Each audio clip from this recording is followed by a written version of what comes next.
that killeth with the sword. He that what? Killeth with the sword. Why is all these wars going on? He that killeth with the sword must be killed with the sword. Read the word one more time. He that killeth with the sword. Why are all these nations turning their back on America? He that killeth with the sword must be killed. Wait a minute. With the sword. Why are these birds on the drop?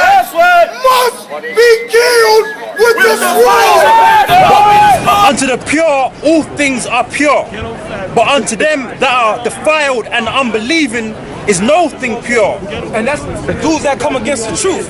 To them, read that last part again. But unto them that are defiled and unbelieving is no. Anybody that come against the truth, they defiled, man. The scripture's talking about having a evil heart of unbelief, man. But you know when they're gonna believe? When the troops come in, all right, and they start beating you people down, when they start shooting you people down, all right, when you see the white man's true colors, when you see foreign troops come in that don't speak fucking English, all right, not listening to your cries and screams, that's when you're gonna realize it. When you're in a concentration camp, all right, starving, your wife getting taken and raped right in front of you, it's gonna go back to like when we first came into slavery, man. Hey, can I say this? I don't know how many of y'all noticed they're gonna have this big thing. It's gonna be not this Tuesday, but next Tuesday.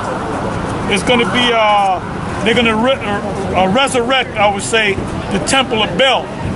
That was destroyed by ISIS, and basically they're building the blocks and the stone, the exact replica from what do you call that thing? 3D printer. And they're gonna have it right up there on in Times Square. So basically, what are they doing? That's gonna be one place. It's also gonna be in London, and they're gonna have them all around. They plan to have them all around the world. And what is that talking about? That's talking about they're showing you how they're gonna build. They take the old world to rebuild the new world. The new world comes from the old world. So when they build that thing up, that's something major shit's gonna happen. And see, if you notice the dates that they're gonna have it, if you type it into your smartphone, the dates that they're gonna have it is from April 19th to May 1st. That's 13 days. From April 19th to March 1st, that's to May 1st. I'm sorry.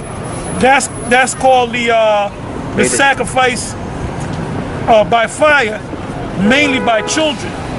And when you go into history, you find out the battle of what's that? The battle at York, I believe it was called. I forget the exact year, but it was during the months of April 19th to May 1st. You had the Waco, Texas, when they got burnt down in Waco, Texas, and there was a lot of children up in there, man. And they knew it was children, so they burnt them down with the children and the grown-ups. And that was on 1990. That was 93. That was April 19th. And then when they had the Albert Merrill School in Oklahoma City, the Oklahoma City bombing, that was exactly 2 years later. So when Esau does certain things, he does it based upon dates because that lines up with the spiritual demon Satan. Like when Barack Obama when they so-called killed Osama bin Laden, when she supposedly died back in 02, I said, ain't nothing happened on May 1st. It was on May 1st, around 11 o'clock at night, breaking news. Obama said, oh, we just killed, what's his name, Saddam Hussein, Osama bin Laden, all right? And I said, well, when did that happen? On May 1st. So Esau does things based upon dates, all right? Okay, a question too is like going back into 1970. Right. Kent State happened in that same realm. I believe it was. I believe that was. Four I got to kids that died. Exactly. May 4th, 1970. Exactly. Yep. So they do anything that they do it on certain dates, man. So if you go ahead, if you already know, you would know, man. After you read that, where you at? Psalm 64. Okay, I was going to tell you to go to that anyway, but sent you there, and then from there go to Go from there to Psalms 10. This is Psalm 64 and 1.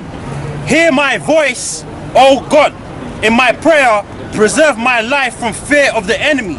So that's what we're doing. So when this deal goes down, And when they go to putting you in the concentration camps and trying to make you accept the mark of the beast, which is a microchip, that's one of the prayers that you pray, that the Most High preserve you. Because we want it to come. We want it to come, man. We want this devil to come down on Israel so these prophecies can come to pass. Give me the book of the Apocrypha. Go to 2nd Ezra 16 and start at 60. Start at 6. Go ahead, Hide me from the secret counsel of the wicked, yeah, your boy came looking for you. from the insurrection But he'll be of back. the He'll be workers back. of iniquity. I read it again. Hide me from the secret counsel of the wicked. Yeah, because you had other Israelite groups, like Apostle Gabar said that Barak Shah, which he was the guy that was with the partner with Nate, the big guy, and they broke off. He said that the Illuminati is not a part of the truth. The Illuminati is a part of the truth. We're reading about the Illuminati. Go ahead. Hide me from the secret counsel of the wicked, from the insurrection of the workers of iniquity, who whet their tongue like a sword. That's the Illuminati who wet their tongue like a sword. Go ahead. And bend their bows to shoot their arrows, even bitter words, that they may shoot in secret at the perfect. That they may shoot in secret at the perfect. Who is the perfect? We are the perfect. Go ahead. Why are we the perfect? Even though we go off, we're perfect because the Most High said we were perfect and said that we were found with no guile, man. Go ahead. Suddenly do they shoot at him and fear not. They encourage themselves in an evil matter. They commune of laying snares privily. They commune, they talk about laying traps for you. They try to set your ass up, man. Go ahead. They say, who shall see me? Who shall see them? Now everybody see the worst thing that happened to the Illuminati is the fact that they're being exposed. All right? So people see that now. Now when you see Jay-Z and he tells people to throw up the diamonds, at one time the audience didn't know it. Them niggas still don't know what's going on. But the ones in the know, they know that that's a message to the people in the know. When they throw up the diamond sign. Exactly. You know? You got Israelite groups that throw up diamond signs, man. A lot of them guys are sold out. Go ahead. They search out iniquities. They accomplish a diligent search, both inward thought of every one of them, and the heart is deep. But God shall shoot at them with an arrow. Suddenly shall they be wounded. They shall make their own tongue fall upon them. They shall make their own tongue to fall upon them. That's the Illuminati. They're gonna make their own tongue fall upon them. So you got one group of Illuminati versus another group of the Illuminati. You have the old world factions and you have the new world factions of the Illuminati. So you got people that were a part of the Illuminati, all right? They were a part of the Illuminati, and they left the Illuminati, and now they're revealing the Illuminati. Okay? Go ahead. So shall they make their own tongue to fall upon themselves. That's why you see a lot of these Edomites will come out and they'll say, oh, like John Todd. John Todd exposed the Illuminati back in, I believe it was 79. And it was Yaquab, High Priest Yaquab, that gave me the tape, man. All right? Because they knew about the Illuminati way back then. And supposedly the guy disappeared. Whether they killed him or not, we don't know. They said that they killed him, right? Because he exposed them. But now, you got actors talking about I want to be down with the Illuminati and all that bullshit, you know? Go ahead. All that see them shall flee away, and all men shall fear and shall declare the work of the Most High. For they shall... All men shall, you want to come in, come on in. All men shall fear and declare the work of the Most High. All men shall fear and declare the work of the Most High. They're not doing it now. There's going to be a time where they're going to say, you know, these brothers right here are right, that these are men of the Lord. Go ahead. For they shall wisely consider of his doing. The righteous shall be glad in the Lord and shall trust in him. And all the upright in heart shall glory. That's it on that. All the upright in heart shall glory. Go ahead, Ak. This is 2nd Ezra, chapter 16, verse 60. In the desert hath he made springs of water and Go to 64. 64, come on. This verse 64. Therefore hath the Lord exactly searched out all your works, and he will put in you all to shame. And when your sins are brought forth, ye shall be ashamed before men, and your own sins shall be your accusers in that day. Go ahead. What will ye do? Or how will ye hide your sins before the Most High and his angels? Go ahead. Behold, the Most High himself is the judge. Fear him, leave off from your sins, and forget your iniquities, to meddle no more with them forever. Go ahead. So shall the Most High lead you forth and deliver you from all your troubles. For behold, the burning wrath of a great multitude is kindled over you, and they shall take away certain of you and feed you, being idle with things offered unto idols. And they that consent unto them shall be had in derision. Right, derision meaning there's going to be a lot of confusion out here. Go ahead. And in reproach, and trodden underfoot. For there shall be in every place and in the next cities a great insurrection upon. Insurrection means when you look up the word insurrection, surrection means to cut. In meaning from the inside. There's going to be how can you call it? There's going to be revolution. There's going to be riots. Okay, in this city and in the other cities in this country. Go ahead. Right. For there shall be in every place and in the next cities a great insurrection upon those that fear the Lord. Let them change. Let them change the. Go ahead. Read that again. Right. This is 2 Ezra 16 and 7. For there shall be in every place and in the next cities a great insurrection upon those that fear the Lord. They shall be like madmen, sparing none, but still spoiling and destroying those that fear the Lord. That's talking about the Israel. A lot of Israelites is going to die when that thing. All hell is going to get ready to break loose, man. These different various cities, man. Go ahead. For they shall waste and take away their goods and cast them out of their houses. Then shall they be known who are my chosen. So when that happens, when all hell breaks loose, when those stormtroopers start kicking in your door and throwing you out your house and taking what you got, that's going to be the time where we're gonna know who the true men of the Lord are. All right? Go ahead. Right. Then shall they be known who are my chosen, and they shall be tried as gold in the fire. So we're being tried, man, as gold in the fire. Go ahead. Hear, O ye my beloved, save the Lord. Behold, the days of trouble are at hand, but I will deliver you from the same. The days of trouble is not here. We're not in the days of trouble. If you're asking yourself, are we in the days of trouble? When the days of trouble come, when Jacob's trouble come, you're going to know about it, man. You ain't going to ask somebody, is this Jacob's trouble? You're going to know about it, man. Go ahead. Be ye not afraid, neither doubt. Be ye not afraid, neither doubt. So this is what we want to happen. We want all hell to break loose in this country and around the world, man.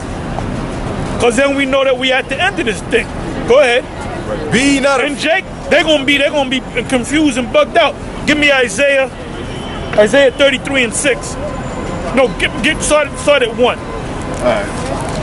right. Be ye not afraid, neither doubt, for the Most High is your guide. For the Most High is your guide. So the ones of you jakes out there that have scoffed against us and you've been bullshitting and you don't believe it and you wishy-washy about this thing, you're gonna get caught out there, man. You're not gonna know where to go. When they go to it, forcing that chip on you, you're not gonna know whether to take it or not, man. And your teachers that taught you that the mark of the beast is nothing but an embargo in Christianity, you're not gonna be sure, man. Then you're going to think about the men of GMS, then you're going to think about the men of IUIC, or the leaders. You're going to think about the leaders of ISUPK. You're going to think about the black unconscious community. You're going to start looking for the truth. And if you don't know the truth, you're going to be lost. And we're not going to be there to help you, man. We're looking to save our own ass. Because the majority of our people are going to die over here, and I'm not going to jump out and try to save you. You should have got this truth. The ones of you that don't, especially you scoffers, you guys that scoff, when all hell break loose, you're gonna fucking lose it, man. You're gonna lose it, man. Go ahead, read that out. Isaiah 33 and 1. Woe to thee that spoilest, and thou was not spoiled. That's this so-called white man going back to the Romans, the Greeks, the Romans, all right? The Spanish, the French, the Germans, the Russians, and the British. When Esau took this world down, he had so much power. He had so much power. See them people walking down the street. You got the nigga woman right in the middle. She's done. They're done, and her black ass is done. Okay? And forget the black woman. Hey, as Abba would say, just forget her. Okay? Just forget her. Read that again, Abba. Right, Isaiah 33 and 1. Woe to thee that spoilest, and thou was not spoiled. That's Esau and the various kingdoms that he took over. Woe to thee that spoileth and was not spoiled, meaning you had so much power, those nations couldn't resist you, man. Go ahead. And that dealt treacherously. And that dealt treacherously. Go ahead. And they dealt not treacherously with thee. Go from there to, I believe it's Hosea 13, verse 16. All right, Hosea 13 and 16. I'm sorry. Hosea 13, 16. Samaria should become desolate. For That's where Israel dwelt at. One of the lands in the Middle East that Israel dwelt at was a land called Samaria. Go ahead. Primarily Ephraim dwelt out of there. Go ahead. For she have rebelled against her. For she have rebelled against the Most High. For she have rebelled against the Most High. Go ahead. They shall fall by the sword. We shall fall. Our people shall fall by the sword. Go ahead. Their infants shall be dashed in pieces. Their infants shall be dashed in pieces, because that's something that the Spaniards used to do when they went down among the so-called Latin tribes. They would take. That's how brutal they were. They dealt treacherous with us, and no one dealt treacherously with you. They would take the woman, chop the woman, the stomach open, the baby would fall out, and they would stomp the baby into the ground. But then you got niggas that say, well, not white man ain't all that bad. Well, we don't need a nigga like you. We don't need you, man. You gonna get killed right along with this devil, man. Go ahead. They shall fall by the sword. Their infants should be dashed in pieces, and their woman with child should be ripped up. But see, Ephraim, man, they love this goddamn devil, man. They love this goddamn devil. Go ahead. That's it, man. All right, where's the one? It's also in Hosea. I believe it's also in Hosea 13 where it says, they shall bring their children to the murderer. You know what? Go ahead. Second Ezra chapter 9, verse 13. And therefore be thou not curious how the ungodly shall be punished, and when, but inquire how the righteous shall be saved, whose the world is and for whom the world is created. Read that again. And therefore, be thou not curious how the ungodly shall be punished. The ungodly is talking about ungodly Israelites. Don't worry about the ungodly Israelites. Go ahead. And when, but inquire how the righteous shall be saved. Be concerned about the righteous. So when we come out here and we speak to you, we're speaking unto you in the hopes that you become saved. But the Most High already chose you anyway. That's why he referred to us as the elect. The word elect means to be chosen. Read that out. All right, Hosea 9 and 13. Ephraim, I saw Tyrus. The so-called Puerto Ricans, go ahead. Is planted in a pleasant place. The land of Puerto Rico, go ahead. But Ephraim shall bring forth his children to the murderer. So what, back in the 50s, that's when them Ephraimites and Puerto Ricans started coming up to the States. They brought their children up here, all right? And what did they bring their children to? The murderer. Who's the murderer? The so-called white man. All right? Go ahead. Give them, O Lord, what wilt thou give? That's it on that. Okay. We finished on 13? Yeah, that was chapter. Okay, let's go back to Isaiah where we left off. All right. Isaiah 33. All right. Isaiah 33 and 1. Woe to thee that spoilest, and thou was not spoiled, and dealt treacherously, and they dealt not treacherously with thee. When thou shalt cease to spoil, thou shalt be spoiled. When you take over the whole world, that's when all the nations shall come up against you. Give me Isaiah 14 and 9. This is Isaiah chapter 14, verse 9. It says, hell from beneath is moved for thee to meet thee at thy coming. It stirred up. You know what? Start at 5. Okay. The whole chapter is good, but start at 5. I'm tempted to read the whole chapter because that whole. You know what? Read the whole chapter. Isaiah 14 and 1. For the Lord will have mercy on Jacob and will yet choose Israel. Who's saying this? Who's saying this? Well, who's saying it? What person is saying it? Isaiah, right? What is Isaiah? Isaiah is a prophet of the Lord. What do prophets do? They prophesy, right? That's what they do. If you're a prophet, what do? You prophesy, right? If you're a boxer, what do? You knock motherfuckers out, right? Yeah. Prophet forewarns people. Exactly. That's what the word. My next question is, what is a prophet? What does the word prophet mean? Like you guys are forewarning. That forewarning. But you got a bunch of simple-minded niggas in New York. So what does that make us if we're forewarning you? You letting us know what's ahead of time. So what does that make us? Prophets. Thank you, brother. Thank you. All right. Go ahead, Al. Right. Isaiah 14 and 1.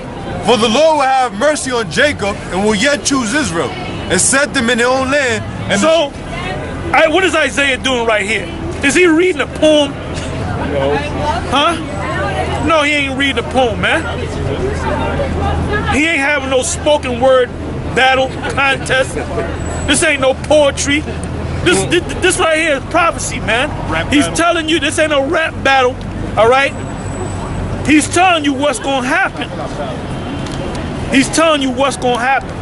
So ultimately, the Most High, who's the Most High gonna choose? The nation of Israel. Go ahead. And set them in their own land. And bring them back to Israel. Go ahead. And the strangers shall be joined with them. Now you got a lot of Israelite groups that say the strangers is talking about Edomites. They ain't talking about Edomites or other nations. It's talking about Israelites. Go ahead. And they shall cleave to the house of Jacob. And they shall cleave to the house of Jacob. Like y'all would be considered as strangers listening to this and getting closer. You cleaving to this, man. You come out here every week. Your legs don't get tired, all right? Now, if it was women, we have a chair. Y'all don't got no chairs. I gotta go to the bathroom.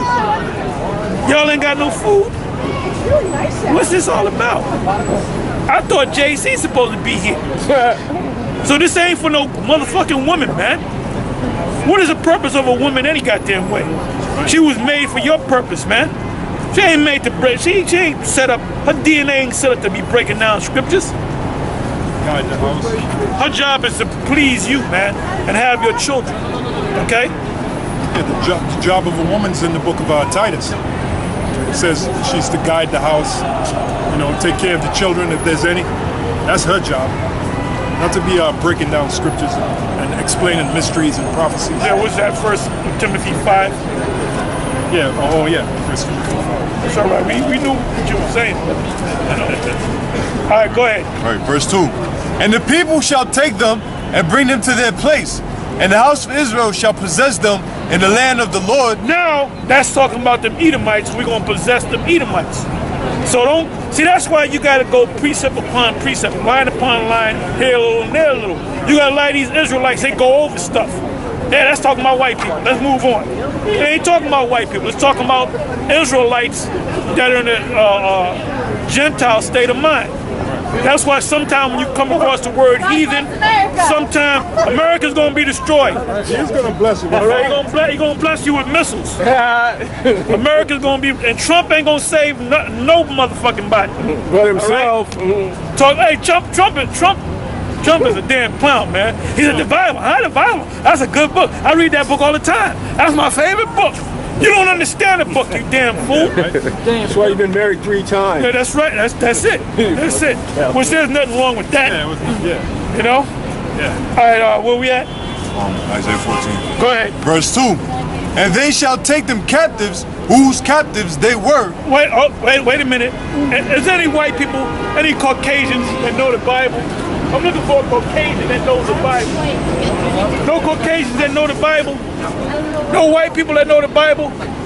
You, sir, do you know the Bible? Do you know the Bible? Show it. Exactly. You know the Bible? You know the Bible? You, sir, do you know the Bible? Read it again. Right. And they shall take them captives, whose captives they were. You got the signs of us in slavery?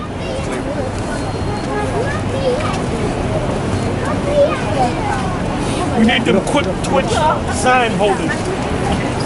That's captivity. That's the white man putting us in captivity because we broke the law, statutes, and commandments of the Most High. So they put us in the captivity. That's our punishment. But guess what? Everything gonna be spiritually flipped around.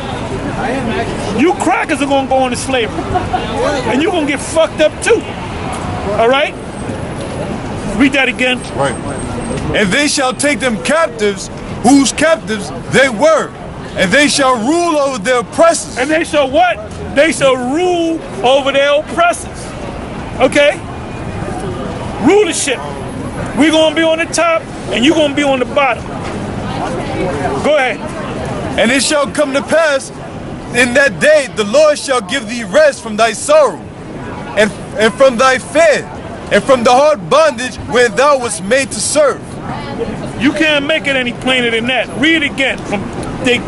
We're gonna take them captive who captive we were. Go ahead. Okay. And they shall take them captives, whose captives they were, and they shall rule over their oppressors.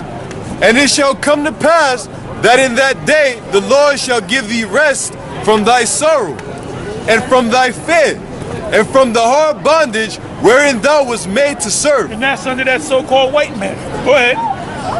That thou shalt take up this proverb against the king of Babylon. So now they ain't talking about ancient Babylon, because you got scholars that say, well, that's talking about ancient Babylon. You got these the elite over there got them soldiers thinking over there in the Middle East that Iraq and Baghdad, that's Babylon that we got to take over again. No, you're right. It is Babylon, but it's the old Babylon. This right here is the daughter of Babylon. All right. This right here is the new Babylon. Hold that and give me Isaiah 47:1. Isaiah 47:1. Come down and sit in the dust, O virgin daughter of Babylon. Sit on the ground, there is no throne. You losing your power, man. You losing your power.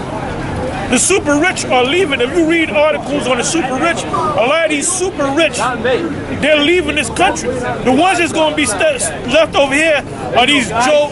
What's up, man? It's these Joe six-pack crackers, man. These bums that got these little 9-to-5 jobs, you know? Go ahead. There is no throne, O daughter of the Chaldeans. They have no throne. They ain't in power no more, man. I remember back in the day, you go back 100 years, you go back, hell, 60 years, 50 years, where if a white man was walking down the street and there was a black man walking up the same street, that black man better walk in the goddamn gutter and let the white man. That don't happen now. Jacob bump into the white man and call him a goddamn cracker. Go ahead, There is no throne, O daughter of You have no power.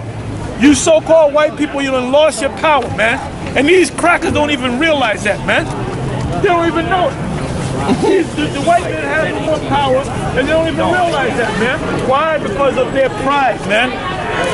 Go ahead, Ak, read on. O daughter of the Chaldeans, for thou... None of these Edomites that you see... Peace.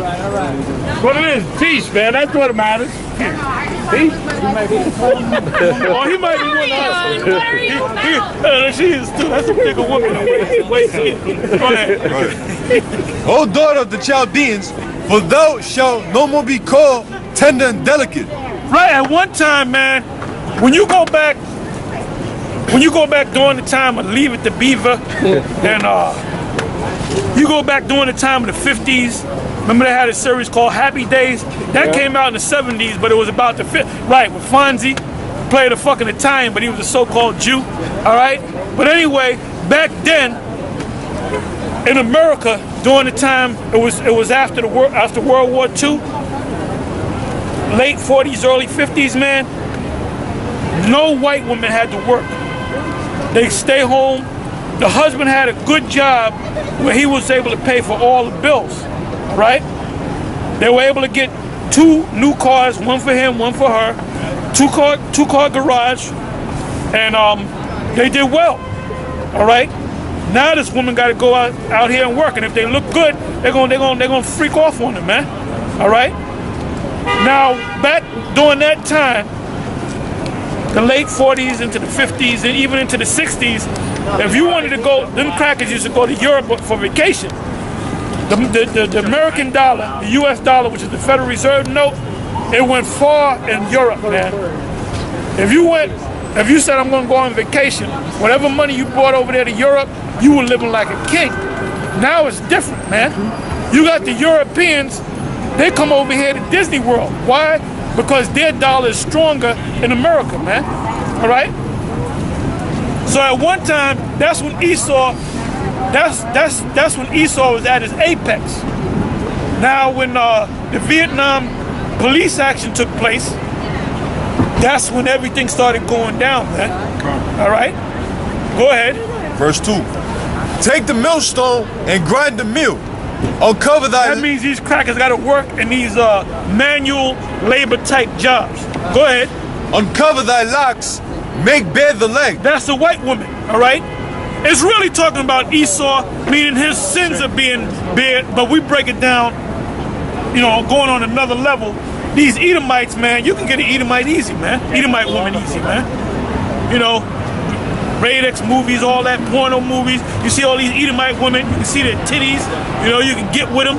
You can go on the web, black man looking for a white woman, man. Them white women come and running, man. Okay? And also, take care of you. Oh, I was going to say also that's true. Yeah, I was going to say also the shame of America is being seen, like the Federal Reserve. The information's coming out how the Federal Reserve was created, what its real purpose is, how it rips people off. The Illuminati. That's part of their shame. Make bare the leg. That's part of their shame being seen. But they don't even see that. We see it. These average Joe 6-pack crackers, Joe boxer crackers, I call them. Right. They don't know what the hell's going on. You ask any cracker about the meeting at Jet. Excuse me, madam, can I ask you a question? Can I ask somebody a question? Can I ask you a question? See?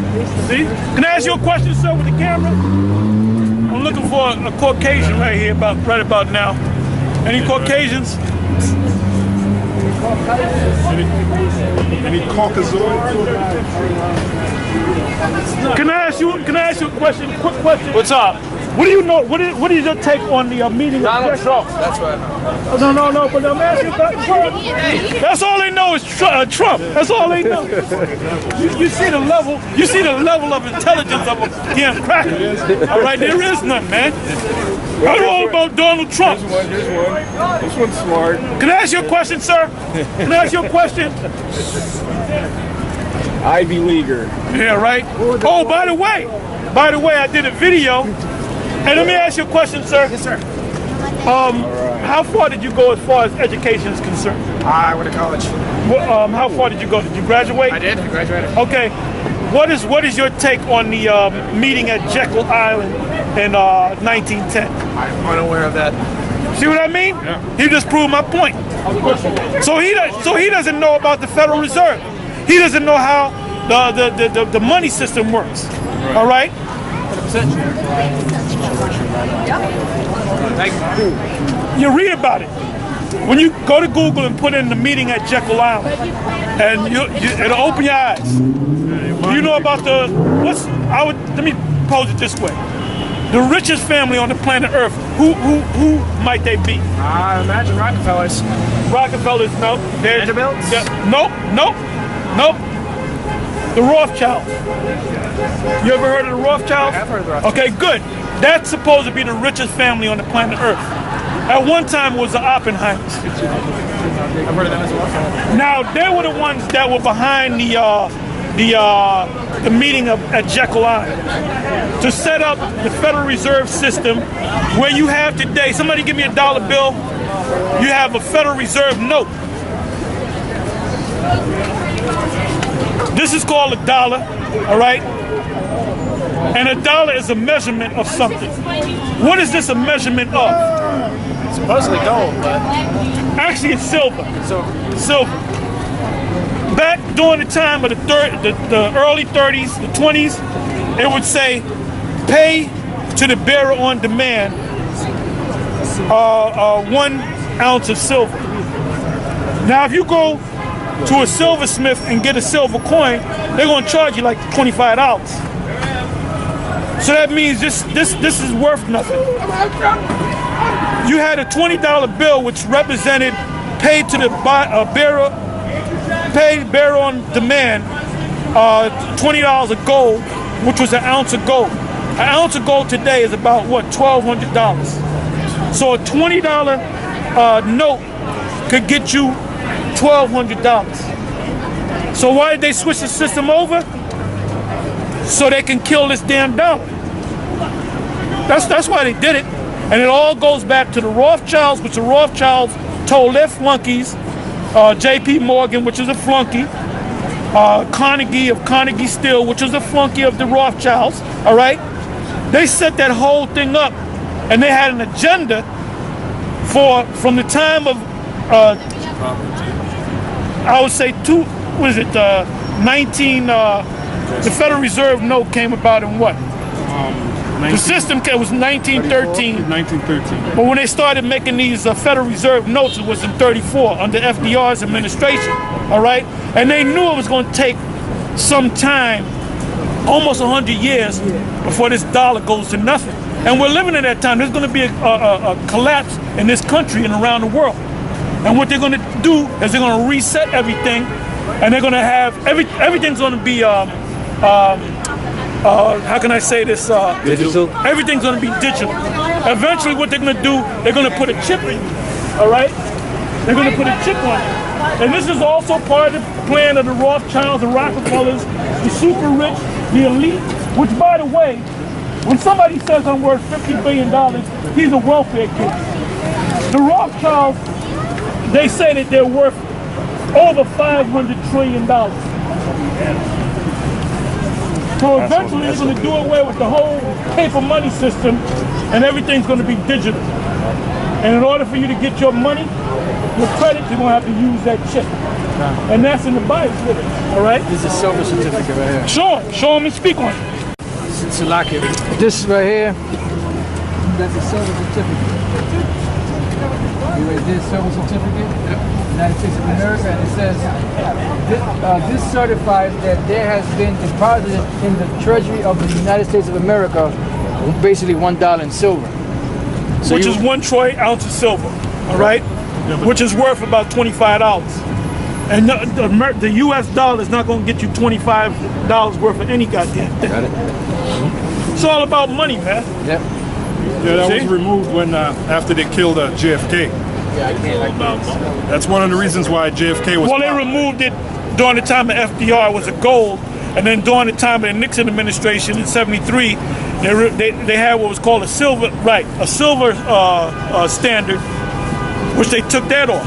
Yeah, because one of the first. man's filming over there. Why can't Yeah, but he's part of us. He's part of us.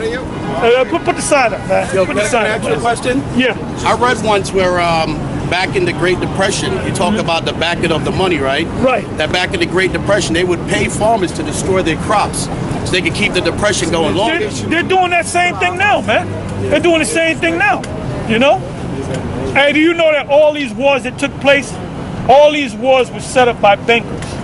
All wars are bankers' wars, all right? To destroy the economy of other nations. Yep. That's what they did with the, what was that, with Russia, with the Tsar of Russia. Yep. Well, I believe they called it the Bolshevik Revolution. That's right. You know, and right. basically what they did, the reason why they rolled up on the Tsar was to take his riches, because he wasn't playing, you know, he wasn't playing ball. And he was rich. Yep. He was they worth. eventually murdered his whole family. Yeah. They had to kill the whole family so there wouldn't be no family line, man. That's right. You know, Yeah, plus they had to kill that line. yeah, the Tsar, he represented a monarchy, so they wanted to bring in a central bank. Yep. You can't really have a central bank when you have a monarchy. That's right. So they had to get rid of him, and then when they got rid of him, they instituted a central bank. That's what we got here in America, central bank. Yep. That's what the Federal Reserve is, a central bank. And who controls the central bank? The Rothschilds, the Rockefellers, the top rich banking families. The elite families, super families of the earth. That's right. Let me ask y'all this. I'm gonna throw this out here. The strongest dollar or the strongest money on the planet. What's the strongest money on the planet? Or the strongest dollar? Strongest dollar? The strongest dollar. Yeah, I can use the word franc, pound, Deutschmark, but I'm gonna say dollar. Is it the Canadian dollar? No, oh hell no. Oh hell no. It's gold, baby. No, I'm saying the dollar. The dollar. The paper dollar. Paper, yeah. But I'm saying the strongest form of money on the planet, I'm gonna tell you, it's London. The pound. The pound. In order for you to get $100, 100 pounds, you would have to have about an American Federal Reserve note, US dollars, you would have to have about $160. And it fluctuates. And it's always been that way. They're always talking about how great and America's the richest nation on the planet. America's not the richest. England is the richest place on the planet Earth, or the richest country on the planet Earth. And if you notice, they push democracy, right? Out there in Great Britain, there's no democracy. There's a parliament, all right? And then there's a royalty. I thought everybody's supposed to give up their crowns and become democratized. Yeah. Because guess what? It's the royalty that rule this country right here. This ain't nothing but a colony of Great Britain, man. That's all it is. Yeah. Well, the Bushes is related to them over there. Oh, they all are. Barack Obama's related to them, man. All the presidents are related to the English royalty, man. Some way or another, yeah. Yep. One way or another, they're all related. Yeah, Okay? I read some place in school once where where even after America tried to break away from Great Britain, they had to pay the King of England reparations. Oh yeah, that's. You had to pay him. But now this. You had to pay him. Right, but check this out. The king that they broke off from was who? Does anybody know? Charles? It was King George III. Okay. King. You know about Columbia University? No. Columbia University is up on 116th Street, up there in Manhattan, right? That's one of your more prestigious universities, Ivy League school. If you go there to this very day, it says that it was established by King George I. And it was known as, I think it was known as Bronx College, if I'm not, New York College or something like that. I got to go back and look it up. But anyway, King George I, King George II, King George III, which is the grandson of King George I, they were all black men. They were all black. Yeah, I've read that. You know? I mean, I'm Jamaican, so my people come from English slaves, so we know the history already. Okay. Yeah. We got brothers in there that go, their line goes back to Jamaica, which goes back to England. You're gonna find out. I did a video proving that that this guy Prince was Mozart, Amadeus. You know about Mozart, Amadeus? Yeah, I've heard. He came back as Prince. Now, if you put those pictures together and you put the story together, you see that that's talking about Prince. Because everything is reincarnated. You were reincarnated. You were reincarnated. We were all reincarnated. See, we out here on the corners teaching His word because we were back during the Roman Empire, the pagan Roman Empire, 2,000 years ago. We were doing the same thing, man. Out there in the Agora. When you look up the word Agora, matter of fact, go to the Agora. This is the book. Acts 17. This That's Mozart right there. Okay. This is the book of Acts, chapter 17, verse 16. Now, while Paul waited for them at Athens, his spirit was stirred in him when he saw the city wholly given to idolatry. They were worshiping these gods that don't exist. Go ahead. Therefore disputed he in the synagogue with the Jews and with the devout persons, and in the market daily with them that met with him. Now where are we right now? We're in the marketplace. Yeah. Okay? You got Macy's over here, you got all these different retail stores. This is known as a marketplace. So you're not gonna see the same people if you come down here every day of the week, you're gonna see different people because they come from different places, man. Go ahead. It says, Therefore disputed he in the synagogue with the Jews and with the devout persons and in the market. Now you see this guy right here? He was a bad guy. This guy was a bad guy. Yeah, Guy Fawkes. Right. It was his job to kill. We're not Muslim. We're not Muslim, all right? We're Hebrews. Yeah, he was involved in that whole Right, November the powder 5th. keg thing. Exactly. He was trying to take down King James. Yeah. Which, by the way, King James had this Bible. Yeah, these crackers are stupid, man. All right. He was responsible for giving us the 1611 King James, and he was a black man. All right. Go ahead. It says, therefore disputed he in the synagogues. And he was set up by the Jesuits, the Roman Catholics, to kill him because he was a just man. Yep. And he wasn't no faggot. They teach him now that he's a faggot. Who was the man that said that? Sir Anthony Weldon. Anthony Weldon didn't like him, and then after he died, he put out this rumor that he was a homosexual. You know what I don't understand, and a lot of people are stupid. If King James was a faggot, why would he let a book be published? Exactly. Against homosexuality? Exactly. You take that shit out. That's it. That don't make no sense. You know what? I'm sorry. King James was a Scot, and what you had was the English. They didn't like the Scots. Right. Yeah. So that was like black on black crime. So they started that rumor about King James being a homosexual. Yeah, he was a Scot that ruled England. Well, they depicted that in that movie Braveheart, where it's like they were fighting each other. But what you got to understand, the Edward the First, or Edward the Longshanks, and Robert the Bruce, these are actual people.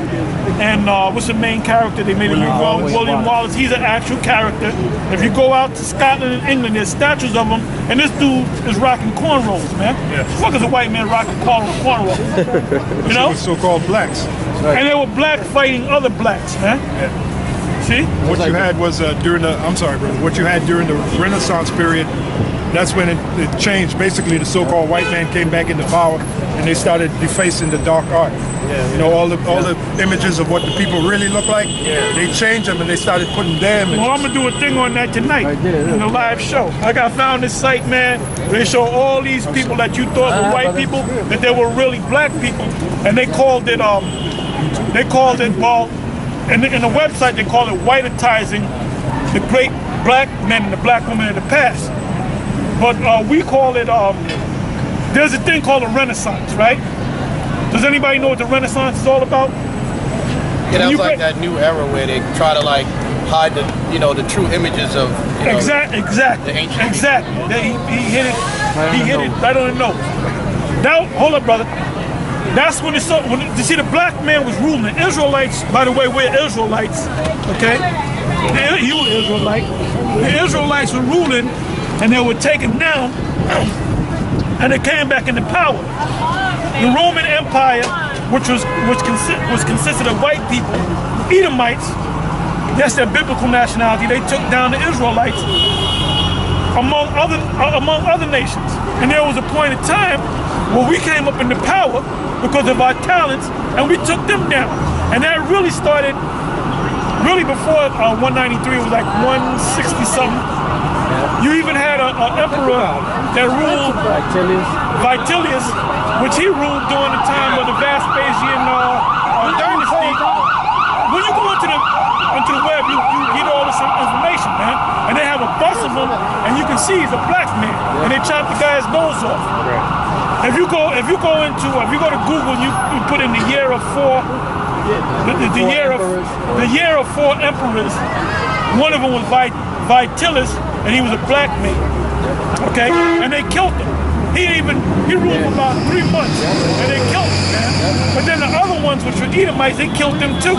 And the one, Galba, also Vitellius, and then you had the last man standing was Vespasian, and he ruled for 10 years.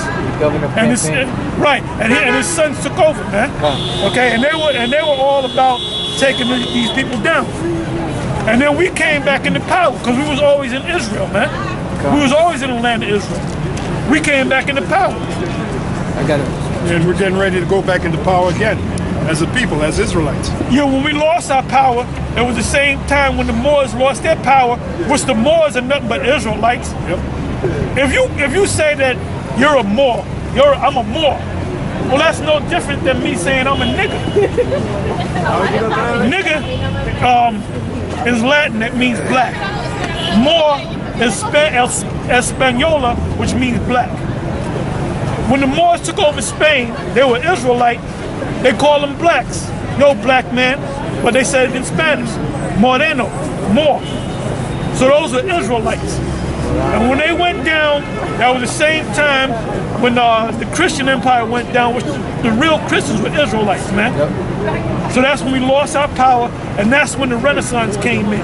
Rebirth, when the so-called white man, the Edomites, came back into power, and what they did was, the Renaissance was nothing but taking down the dark images of our people and keeping the names up but changing the faces. Make them look white.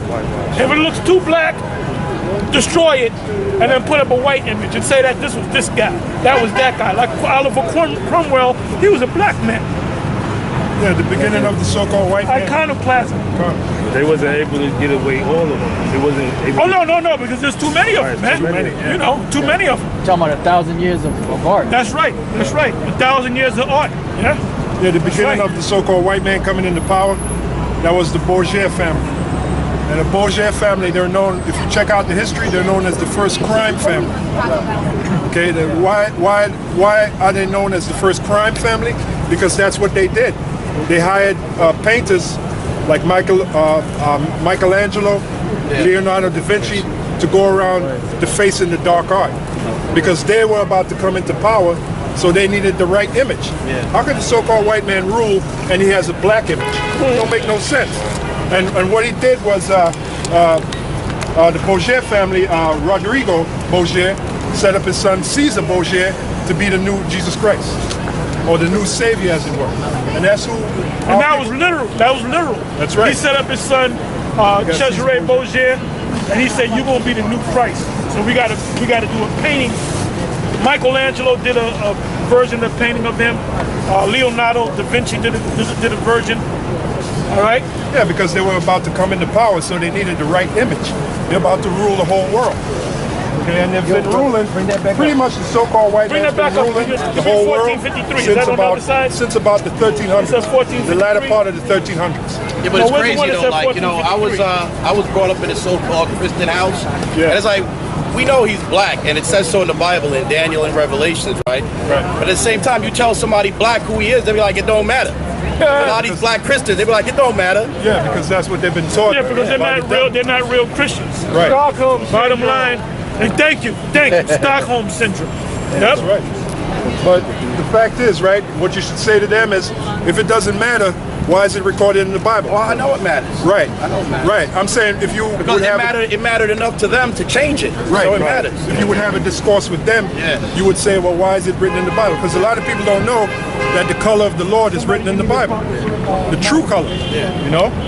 And it's important because you can't just worship anybody. You gotta, first of all, if you say you love so-called Jesus Christ, which his name is Yahushua, his true name, you got to know what he looks like. Like if you say I have a favorite actor, my favorite actor is Denzel Washington, and I show you Tom Hanks, you know, you're going to say that ain't Denzel Washington, that's Tom Hanks. Denzel Washington. But you can say, well, color doesn't matter. Right, you can People say won't look at you like you're crazy. Though. Right.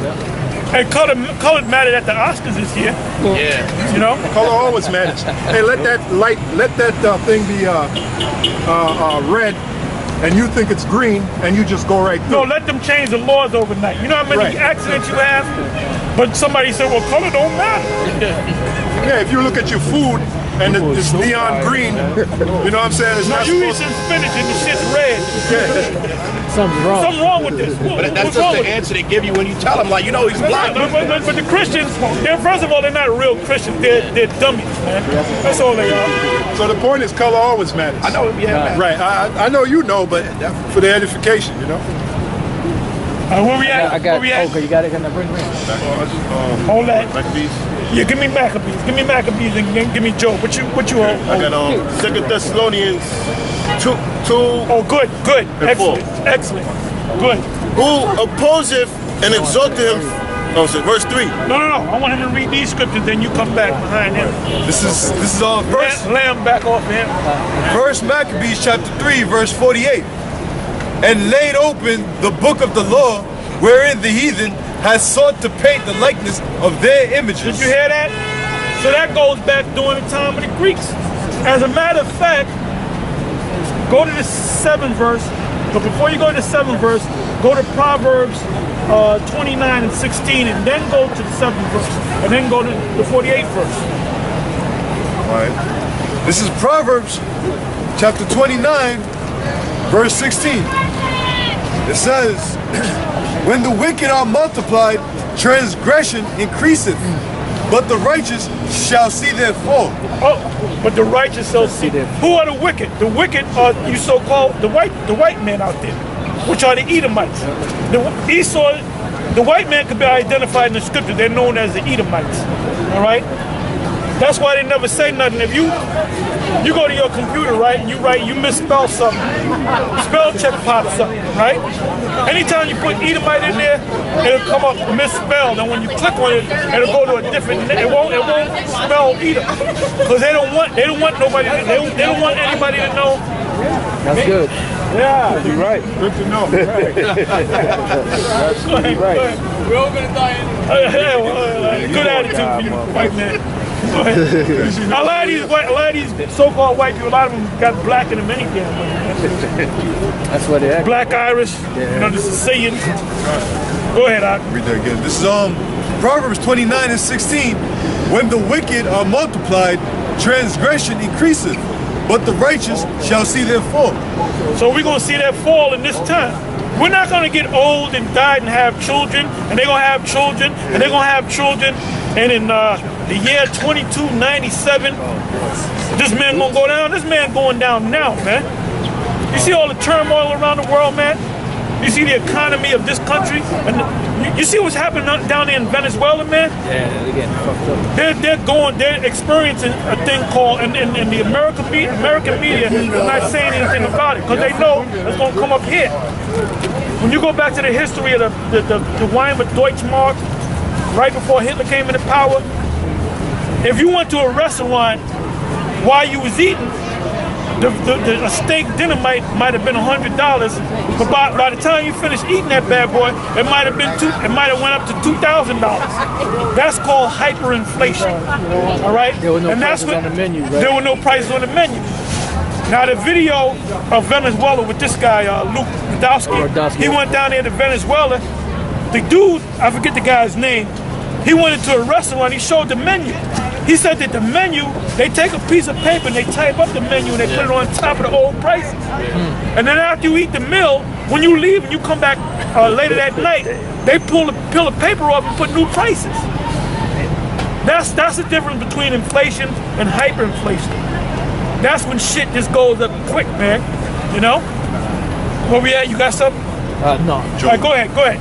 This is Job 9 and 24. The earth is given into the hand of the wicked. The white man has power over the earth. Go ahead. He covereth the faces of the judges thereof. He covereth the faces of the judges thereof. He took the image of the real Christ, which is the black man, and he covered the face, and he put the white boy there. Yeah. All right? If not, where and who is he? If this man is not the wicked, if this man is not the devil, then where is the devil? Where is he? All right. What we got? All right. What we got? Yeah, because a lot of these people on the sign, they don't want to accept that the so-called white man's a devil, and the word devil just means deceiver, and that's what he's done. He's deceived the whole world with his image, with that. This is the main form of deception. Because a lot of people don't understand words. You say devil, they're thinking of horns and the satanic music. Devil just means deceiver. That's all it means. That's right. You got that? Thessalonians? Yeah. Second Thessalonians? Wow. 2 Thessalonians 2 and 3. Said the economy in Venezuela was reduced to 93% in the last couple of years. Speak to that? Yeah. I was just listening to this video on, it's called Wheelbarrow Hyperinflation for Venezuela to the U.S. And they were saying that the economy in Venezuela, I believe he said the last 3 months was devalued by 93%. But doesn't Venezuela have a lot of oil and stuff? That guy Chavez was over there. Yeah, but you know what happened? The prices went down. When the price was $3.50 a gallon, they were making money. So what they did, OPEC, they manipulated the prices. That's how you kill an economy. All right, that's how you kill an economy, which is called inflation and deflation, hyperinflation. That's how you kill, jack up an economy.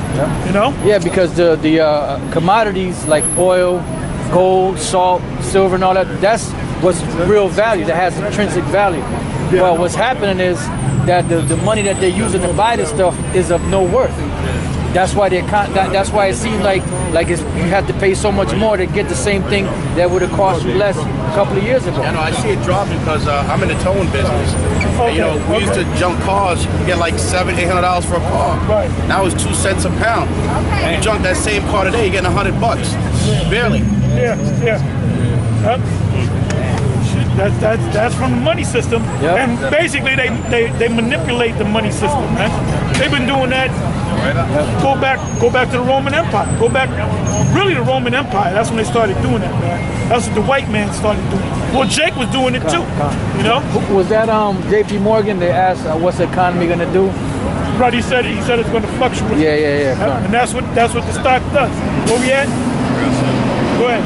This Proverbs 11:1. A false balance is an abomination to the Lord, but a just way is his delight. Yeah, so when you deal with money, you deal with measures of money. Okay? $1 bill can buy you only so much. $20 bill can buy you 20 times that $1. But it's supposed to be backed by something, either gold or silver. But the mass of the people, they don't understand money. If they understood money, they would have gold. Man, I went to somebody and I had a silver dollar with me, a Troy silver dollar, an eagle, American eagle, silver eagle. And I told the person, I said, look, I'll give you this for $5. They didn't want it, man, because they don't understand the money system. Right. You know? There was a time when they was taking those out of circulation, and you basically get penalized for having it. Yeah, that was during the time of FDR. Yeah. And the reason why they did that was to change the whole money system, man. To have a credit-based money system. Yep. All right? And now it's about to crash. I got a quick precept. This is Leviticus 19:35. You shall do no unrighteousness in judgment, in meat yard, in weight, or in measure. And that's what this devil's doing. When you get a chance, give me James 5 as well. Just balances, just weights, a just ephah, and a just hin shall you have. I am Yahweh, your power, which brought you out of the land of Egypt. Now, the measure, because people think that $1, $5, $10, $20, $50, they think that's money. But $1 is nothing but more than a measurement. Like you have a quart, you know, you have a gallon, you know, you have a pint, a liter. So now, what is it a pint of, or what is it $1 of? Yeah, you go to a supermarket and you say, give me a quart. And the person says, a quart of what? That's right. So if I say, give me $1, you're supposed to say $1 of what? Right. $1 of silver, $20 of gold. Yep. All right? Yeah. In fact, in England, they still talk about pound. And oh yeah, pound. Well, they call it. Well, that's what they call it, dollars, pound. You know. But their money is backed by gold. The euro is backed partially by gold and silver. You know. Right. This is James 5. Oh, if I may say, there's one more thing too. And in the Constitution, the way that you're supposed to have money is supposed to be printed by coins. It's supposed to be minted in coins. Minted in coins. You know. Silver, gold, and silver. That's in your Constitution. That's real money. James 5:1. Go to now, ye rich men, weep and howl for your miseries that shall come upon you. The rich is talking about, they ain't talking about Jay-Z or LeBron James or even Floyd Mayweather rich. Floyd Mayweather is supposedly worth, he tells you he's worth $500 million. You got Edomites out there that's worth $50 billion, $100 billion. And even those, they would be like considered middle class among the super elite rich, which are worth trillions. Go ahead, Ak. It says, your riches are corrupted, and your garments are moth-eaten. And the reason why the riches are corrupted and the garments moth-eaten is because the way they got it. It says corrupted, meaning like corrosion. You know, like rust. When you have rust or something, it's corroded. Now the rust or the corrosion represents the way they got it. How did they get it? By rape, robbery, murder. The way that a lot of these international bankers got rich was off of slave ships, because they actually owned slave ships, and they were lending the slave ships out to the other white people that were bringing the so-called Negroes over here to this country as slaves, because at that time that was a big commodity. Back then, that's how they made the bulk of their money. Now they had two companies. That's why they're bringing in Mexicans now. They're playing. We got to build. They don't want to build no wall, man. They want the Mexicans to come up in here for cheap labor, man. They did the same thing with the Chinese in Jamaica. We had them over there. Exactly. And also the East Indians, which are the coolies. Yeah, with the coolies, yeah. See, I did some research on Kennedy once upon a time there. And like you said, it's in the Constitution about the money. There's a few U.S. presidents that actually try to go around that, and Kennedy was one. They got killed. Lincoln was one. Lincoln was one, and Jackson, right? Right. Jackson, they attempted to kill him, but I forget what happened. I don't know if the gun jammed. Both guns. Yeah, because he was about to destroy the bank, because they wanted to kill him, because they were going against the bankers. Yeah. They killed Lincoln. It was Lincoln got killed, and then about 100 years later, Kennedy got killed. But here's the kicker: Kennedy and Lincoln are the same people. He came back in a reincarnation. Lincoln's real last name is what? Richburg or something? Springfield. Springsteen. But anyway, when you come back in a reincarnation, you come back in a different line. But that was Kennedy, man, coming back in a reincarnation, and he got shot in the head again. Yeah, for fucking with the money, fucking with the bankers, man. Excuse my French. God, it says, sorry. Go ahead. It says, your gold and silver is cankered, and the rust of them shall be a witness against you. Basically, that means the rust of them is talking about you're losing, the dollar's losing value, all right? Because we're gonna experience a little bit of we're experiencing inflation, but we're gonna start experiencing hyperinflation. That's right. All right. That's right.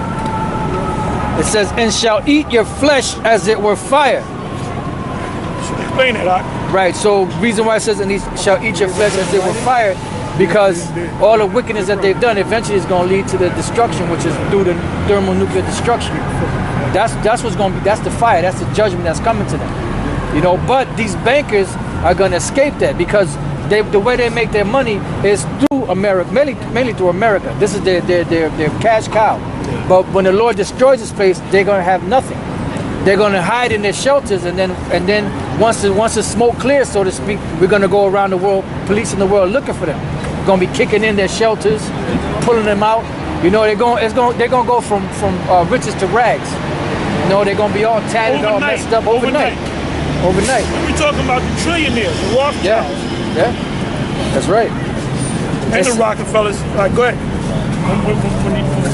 Let me just read this last part. It says, "You have heaped treasure together for the last days." No, because see, pretty much they got everything. They got all the riches, and they got the riches in the world. You know what they want now? The power over the people. Chips. That's the next phase, which is microchipping the entire population of the earth, because they understand when you go to the Bible, when you had a servant, if the servant wanted to be a servant to you forever, you would have to put an awl in his ear, and that mark would signify that this was a perpetual slave. So they're putting chips in credit cards and stuff now. Yeah, but they're gonna eventually want to put it in everybody's hand on their forehead. Like I have a brother-in-law. I think he's he goes to an Israelite thing. Okay. What is it? I think it's IUIC. And he was talking one day, and he was telling me that he was in the wrong place. Yeah, he was telling me that they believe that the mark of the beast is the philosophy. Nah. Yeah, but you know how you know that let's go to the mark of the beast now. That's you know how you know that the mark of the beast is not a philosophy? I mean, but that's what they think, it's a philosophy? Yeah. No, they think that because their zombie master Nate tells them so, man. Yeah, We know Nate real well. Yeah. Yep. But let's go to it. Let's go to it. Let's go to it. Revelation 13 and 15. They have power to give life unto the image of the beast, that the image of the beast shall both speak and cause that as many as will not worship the image of the beast shall be killed. Oh, Nate teaches that. Give me Caesar. We want Caesar. We want Caesar. Caesar is our friend. Nate says that that's the image. That's not the image. The image is talking about the Roman Empire, the Roman system. Right. America is nothing but the Roman Empire done all over again. That's it. Because what you had presidents back there, you had Caesars, emperors. Yep. You have a Senate and a Congress back there. You had a Senate. All right. And they were elected into office. And Caesar didn't just get up and say, I want to be a Caesar. He was elected, but he was elected by the Senate. But the Senate got the influence by the people. So that's what's happening today. Yeah. Well, like you got the Republicans and the Democrats. Right. Back then you had the plebeians. What was it? The plebeians and the patricians. The patricians would be the Republicans, and the plebeians, which are the people, would be the Democrats. Same system, different names. Yeah, The Democrats used to be known as Dixiecrats. Yeah, but I'm talking. Yeah, you're right. But I'm talking about back in the Roman Empire. They were known as the plebeians. All right. Yeah, the American. Normally, a poor Roman citizen would be a plebeian. A rich one would be a patrician. Yeah, on the American Express card, you have a Roman centurion. Really? Yeah. Matter of fact, Maybe he's a centurion or Mercury. I don't know. I got to look it up. He might be Mercury. Someone can bring it up Yeah. on Well, we'll know. We'll know, brother. It's worth a Google. Yeah, that's right. That's right. Worth a Google. Right. I got a quick precept. Go ahead. This is 1 Maccabees 8:1. Now Judas had heard of the fame of the Romans, that they were mighty and This is Judas Maccabees. Go ahead. that they were mighty and valiant men, and such as would lovingly accept all that joined themselves unto them, and make a league of amity with all that came unto him. Friendship. And these Romans were black Romans. It wasn't them white Romans. It says, verse 13, also that whom they would help to a kingdom, those reign, and whom again they displace. Finally, that they were greatly exalted. Yet for all this, none of them wore a crown or was clothed in purple to be magnified thereby. Excuse me. Moreover, how they had made for themselves a senate house, wherein 320 men sat in council daily, consulting always for the people, to the end they might be well ordered, and that they committed their government to one man every year, who ruled over all their country, and that all were obedient to that one, and that there was neither envy nor emulation among them. Yeah, now you got it every 4 years. You know? Is that a Roman centurion, or is that Mercury? Well, it's dressed like one. It got the regalia of a centurion. Yeah, could be a. But it's certainly not American. You don't see the average American walking around looking like that. You know. So the point is made. Even in the chambers of Congress, they got some Roman. They got the Roman. They have it fasci. And fasci are a symbol of Rome, the power of Rome. A fasci is an axe, which you have the staff or the stick, and you have a bunch of other sticks around it, which makes it which makes the axe stronger. When they swing that axe down, it's supposedly all these sticks coming down with it. Because the Roman Empire is consisted of what?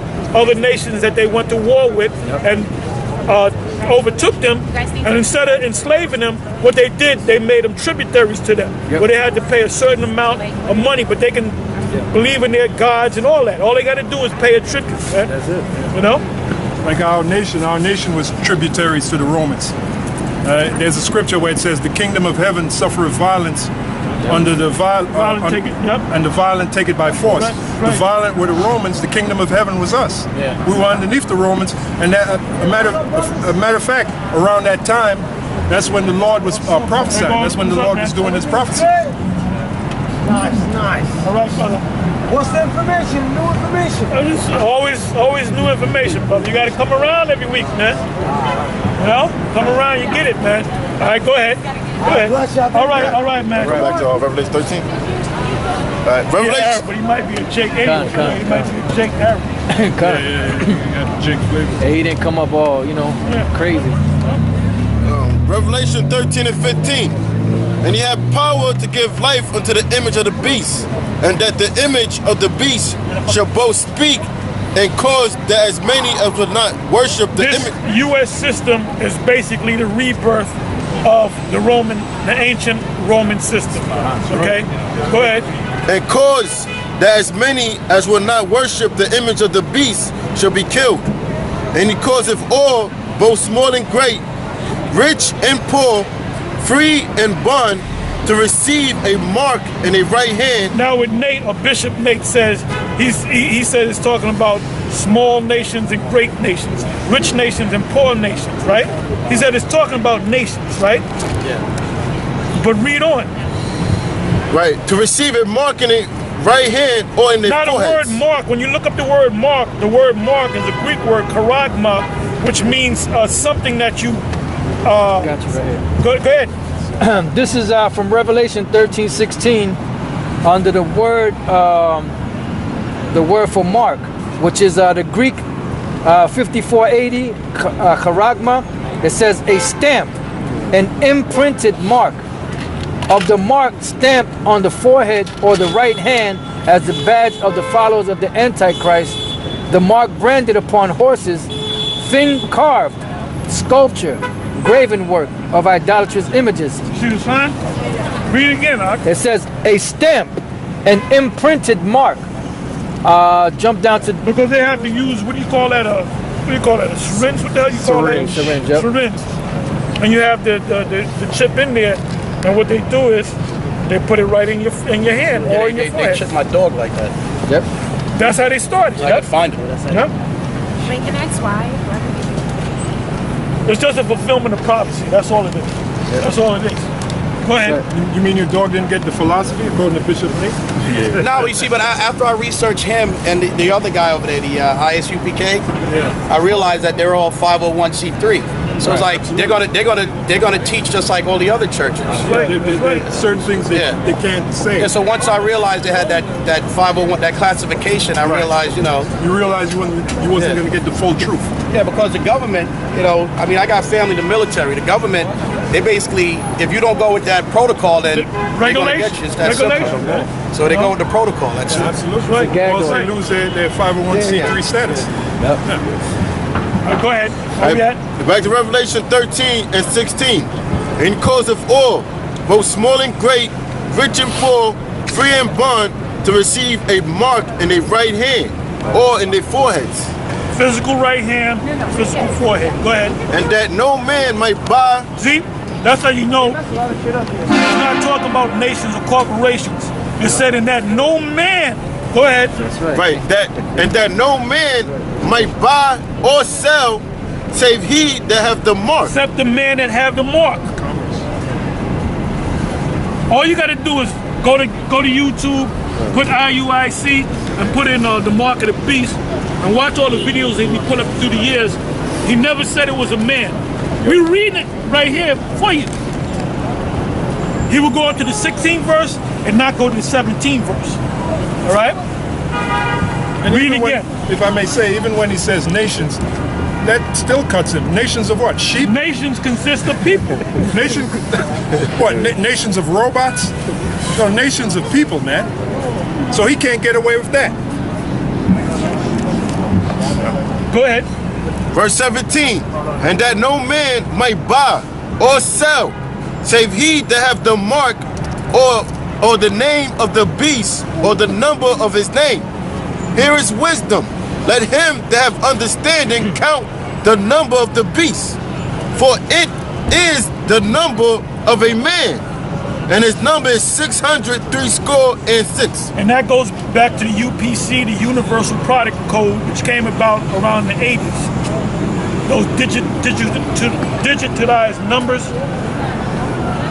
You have on one end you have 2 elongated straight lines in the middle, 2 elongated straight lines, and the end 2 elongated straight lines, and then you got a series of lines that are not as long as those 3. Well, the computer reads it as 6. You got 6, 6, 6. All right. Maybe Go ahead. those two long lines is Yeah, the computer reads it as a 6. All right. I want to jump home. All right, where we at? Let's get. I'm off track. Help me out. Yeah. Gotta get back on the Because basically what it is that's the whole point. The point is that this mark that they have is an actual physical mark that they want to put on and print into people, because what they want is they want control. So now let's say they imprint you with this mark. The next step is what? They can track you, and if you don't conform to their ways, they can turn your chip off to where you can't buy anything. You can't even get no food. There was a movie that came out maybe about a year or two And that's ago. where you want to be. You want to say, "The hell with the damn chip. I'll do what I got to do." That's right. Yeah, there was a movie. I'm not sure if it was a movie Divergent or one of those other movies where they actually showed you that these people will go into a building and then what's it called? Parallel. I believe that's it. Yeah, because like parallel worlds. Like they'll be in the same world, but they'll be in different time frames. When the building stopped, they'll be in a different time zone. So at one time they were in the future. So then they went and they tried to buy stuff in the store or try to get food, and there was nothing that they could do. So what did they do? They told them they had to take their hand and move it and put it in front of the thing, and that's how they were able to pay.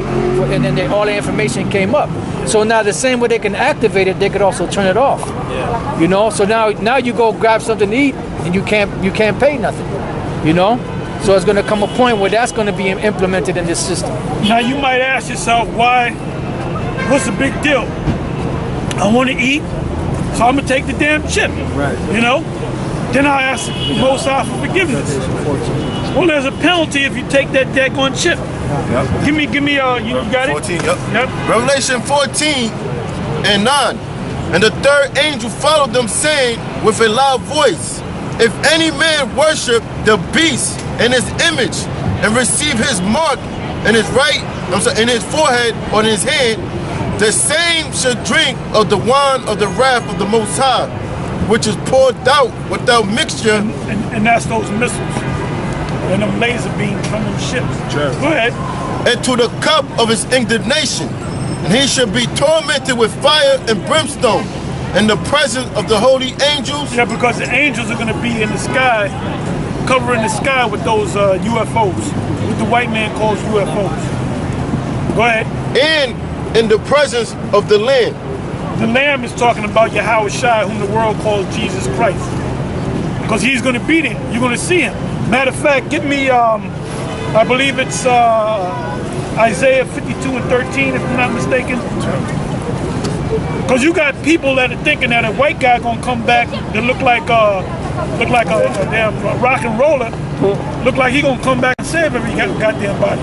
That's what the churches teach. That Jim Morrison or what's the dude? Kurt, which he might be a Jake anyway. Yeah, he might be a Jake. He looked like a white one, but he got some black in him, man. You know. And when he came out with that song Teen Spirit, man, everybody's tell me I'm lying. Everybody was rocking to that song. Jake started a movement. Yep, Jake and Esau, man. You know? Yep, that's right. Isaiah 52:13. Okay. Isaiah 52:13. Behold, my servant shall deal prudently. He shall be exalted and extolled and be very high. As many were astounded at his visage was so marred. I'm sorry. His visage was so marred more than any man. His form more than the sons of men. That's where they beat him. The Romans beat him. All right, go ahead. So shall he sprinkle many nations. That's his payback. Go ahead. The king shall shut their mouths. All the leaders of the earth, when they see him come, because they watch us, the elite watch us, man. You know, the Rothschilds, they be watching us. The Rockefellers, they all watch. They monitor us and the other camps, all right? And they thinking in their mind that a white Jesus is gonna come back. And then when the real Lord come back, they're gonna be surprised. Their eyes gonna pop open. Go ahead. So shall he sprinkle many nations. The king. And he's gonna sprinkle them with what? He's gonna sprinkle them with his blood. Give me that in Isaiah. All right. Matter of fact, go to it right now. 'cause the He's not gonna sprinkle them with sprinkles and shit, you know, rainbow colored sprinkles. Yeah, They're gonna sprinkle them with their own blood. I was going to add to the Apostle Elder, the prophecy says, the slain of the Lord shall be many. That's right, that's right. It clearly says that, the slain of the Lord Matter shall of fact, be many. get it. Don't say it. Get it. Bring it out. Isaiah 66. And somebody might say, he made that up. I made it up, yeah. He added to the book. Yeah. Go ahead, I'll read that. Isaiah 66 and 15. For behold, the Lord will come with fire and with his chariots like a whirlwind. Go ahead. Fathership, the next. Fathership. Go ahead. To render his anger with fury and his rebuke with flames of fire. So he ain't coming back as a nice guy. Go ahead. For by fire and by his sword will the Lord plead with all flesh. Go ahead. And the slain of the Lord shall be many. Many meaning hundreds of millions. A lot of people. The population of the United States is over 300 million. So we're talking about hundreds of millions of people, and America's going to be wiped out. All right? Now, in contrast, right, the Lord is coming to get his elect. We can read that, Matthew 24. Because not people say, well, everybody's going to die. No, the Lord has an elect that he's going to take up. And somebody get that. And the rest of the people, he's just going to jack them up, man. Salvation. We're going to read it. Matthew 24. Yeah, 24 and 22.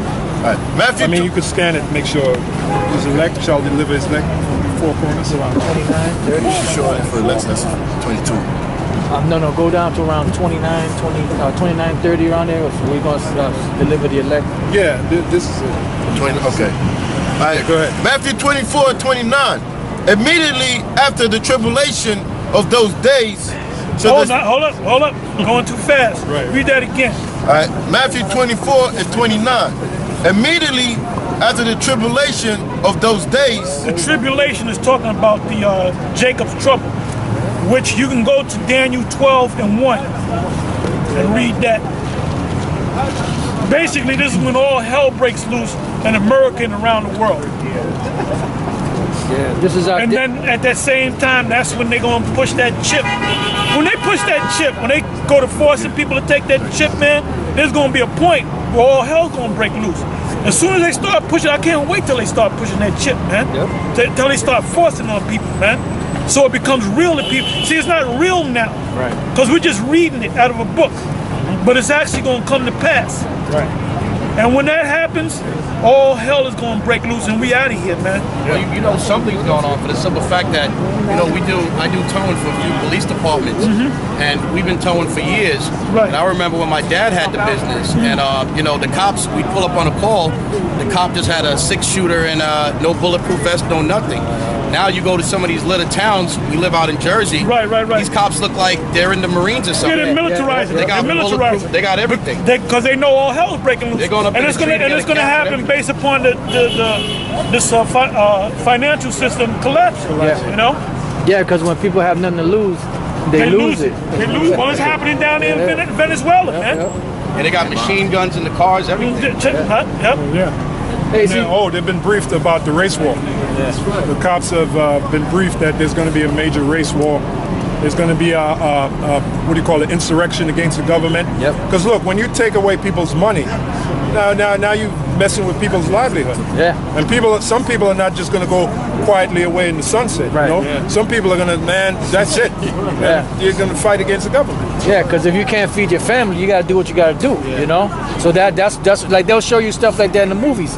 Like people will start coming up, they'll give it, the military is going to be giving out rations, MREs, meals ready to eat, and then they're going to come to a point you're going to have 1,000 people in line. Sorry, brother. You have 1,000 people in line. After you get to number 300, that's it, we ran out. Yeah. What do you think them people are going to do? They're going to rush them people, Yeah, you know? The people, they're not, okay. Yeah. Not gonna turn around. Esau knows about this. The white man knows about this because he done made movies. When he makes his movies, you go to the movie like it's entertainment. It ain't entertainment. It's a message to the ones in the know. Right. They made a movie called Contagion, and they showed you that what they're gonna do in that, what's gonna happen if that actually happened. They had the military blocking highways, checking people, and they showed you that in I Am Legend. Yeah. I seen that in 28 Days Later too. All those movies, that's for the insiders, man. And then they show you zombies, but look, listen. World War Z, they showed you that. World War Z. That's a play. Zombie is that's just a what do you call it? A parable for people that are victims of disease warfare, which they're like zombies anyway. If they catch a fatal like Ebola, you catch Ebola, you're like a fucking zombie anyway. You're just walking this right. So they're just putting it as zombies. People turning into zombies, but what they don't tell you is those people are going to be victims of disease warfare, which they're going to put out there. They're going to put out that's why you have the CDC, Center for Disease Control. You control people by disease. And so all those movies they mentioned the CDC, Center for Disease Control and Prevention, and the World Organization is called the World Health Organization, the WHO, which how can I say this? The CDC is they get their orders from the WHO, right? Plus you have something called the Georgia Guidestones, which is a mark of the 10 Commandments. They got the stone in Georgia. I've heard about that. Right. Now, if the number that they want for the population. Yeah, they right, the very first one. They want to cut the population down to 500. Was it 500 million? 500 million. The population is over 7 billion. So that's a lot of people. That's over 6 billion people. They're gonna. Yeah, go ahead. Go ahead. Back in the day, like back in the time, down in a town called Tuskegee, Alabama. The white crackers in Alabama infected black people with syphilis. Right? Oh yeah. Well, that's known. That's known. That's well known. White crackers did that. That's well known. That's well known. White fucking devils. That's well known, man. Guatemala too. Guatemala too. They infected them with syphilis. You know, and you got different places around the planet where all they do is just all day long they sit there and concoct ways to make different viruses. Because all the viruses, there's known demand from the beginning of time. They have them all stored in the CDC. They just got them frozen, and they'll take them out and they'll mess with them. They'll splice them. That Zika virus, that ain't nothing new. That's just something that they experimented on down in Brazil and different other places. Influenza, yep. 1918, you had the great influenza epidemic that happened, killed a lot of people. They got strands of that disease, even now at the CDC. They got them. And they're going to use it. 24 about pestilence. Okay. You got more, you can read that. Yeah. 29? Yeah, immediately after the tribulation. So that's all part of the tribulation. That's why we're out here to warn our people. But the only ones that's going to listen is the elect, which is a small number anyway. The majority of our people are going to reject it, and they're going to get caught up in that madness. Right? Go ahead. Matthew 24 and 29. Immediately after the tribulation of those days, shall the sun be darkened, and the moon shall not give her light. In other words, chaos. Sun and moon represents, the sun represents wisdom, the moon represents understanding. So if the sun is darkened and the moon is darkened, that means there's no understanding, no chaos. People are going to be at each other. Like there's a good, Twilight Zone episode, it's called Monsters Are Due on Maple Street. And towards the end, you see the people just going at each other, killing each other. That's what you're going to have here. And by the way, that guy, Rod Serling, he was part of the Illuminati. He was part of the secret society. So he knows the inside. Like these guys, like if you got these different top producers. Y'all know Sarnetta came down here before we got here. He looking for Hebrews, man. Yep. They don't make no money on the debates unless they got Hebrews in the debates, man. But my thing is, man, the hell with him, And he wants the cream of the crop. He wants a great millstone. He ain't stupid. I was bringing out because a guy walked up talking about side nigga and them, but I was saying that's why he did it, you know, because Polite and them been around for a while, but it's like why all of a sudden you want to deal with the Hebrews? Because you got a debate going, and you see this thing is reaching the four corners of the earth, so you want to pick a debate with the Hebrews because it's people there. Right. So it's just like who's the biggest group? GMS from the spirit of Yahweh Shem Yahweh Shah. So you get the elders to debate with you. You could just go down the East Coast. The GMS New York City debate, GMS New Jersey debate. But he's desperate though. He's desperate because the last big debate that they did with the Hebrews, with Nasi and them, they said they got fucked over. Excuse my French.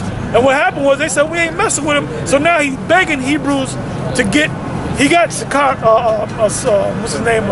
Tazariak. He got him. Tazariak don't know what's going on. You know, as long as he's making money for you know, my big boy. You know, more people, more money. More exactly. Well, I knew that they didn't make no goddamn.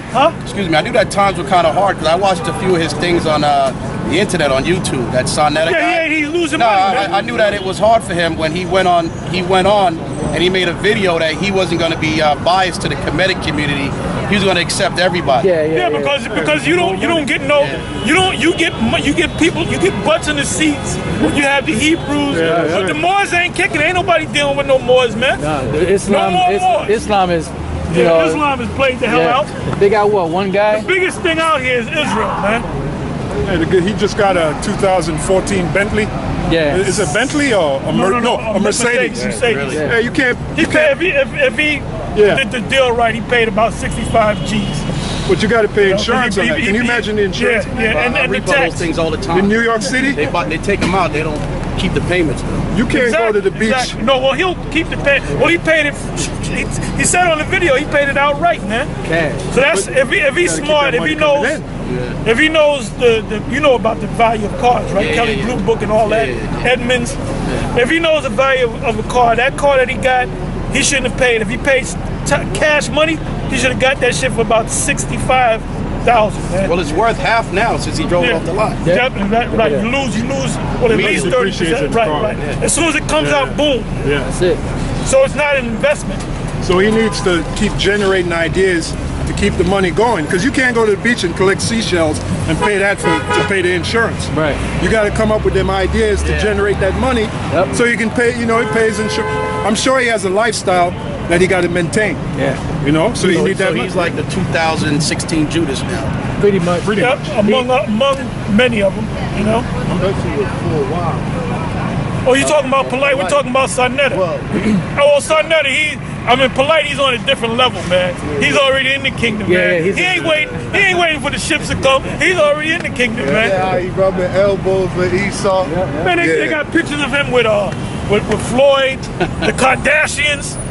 You know, I think I seen one with him and this guy, the president, man. Barack Obama, man. I'm messing with you. But he takes him, he hangs out with them. Basically, he wants to be a celebrity, a celebrity guru or whatever. And all that bullshit that he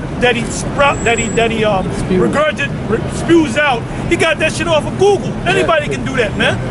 All the books that he writes, he plagiarized from Google, man.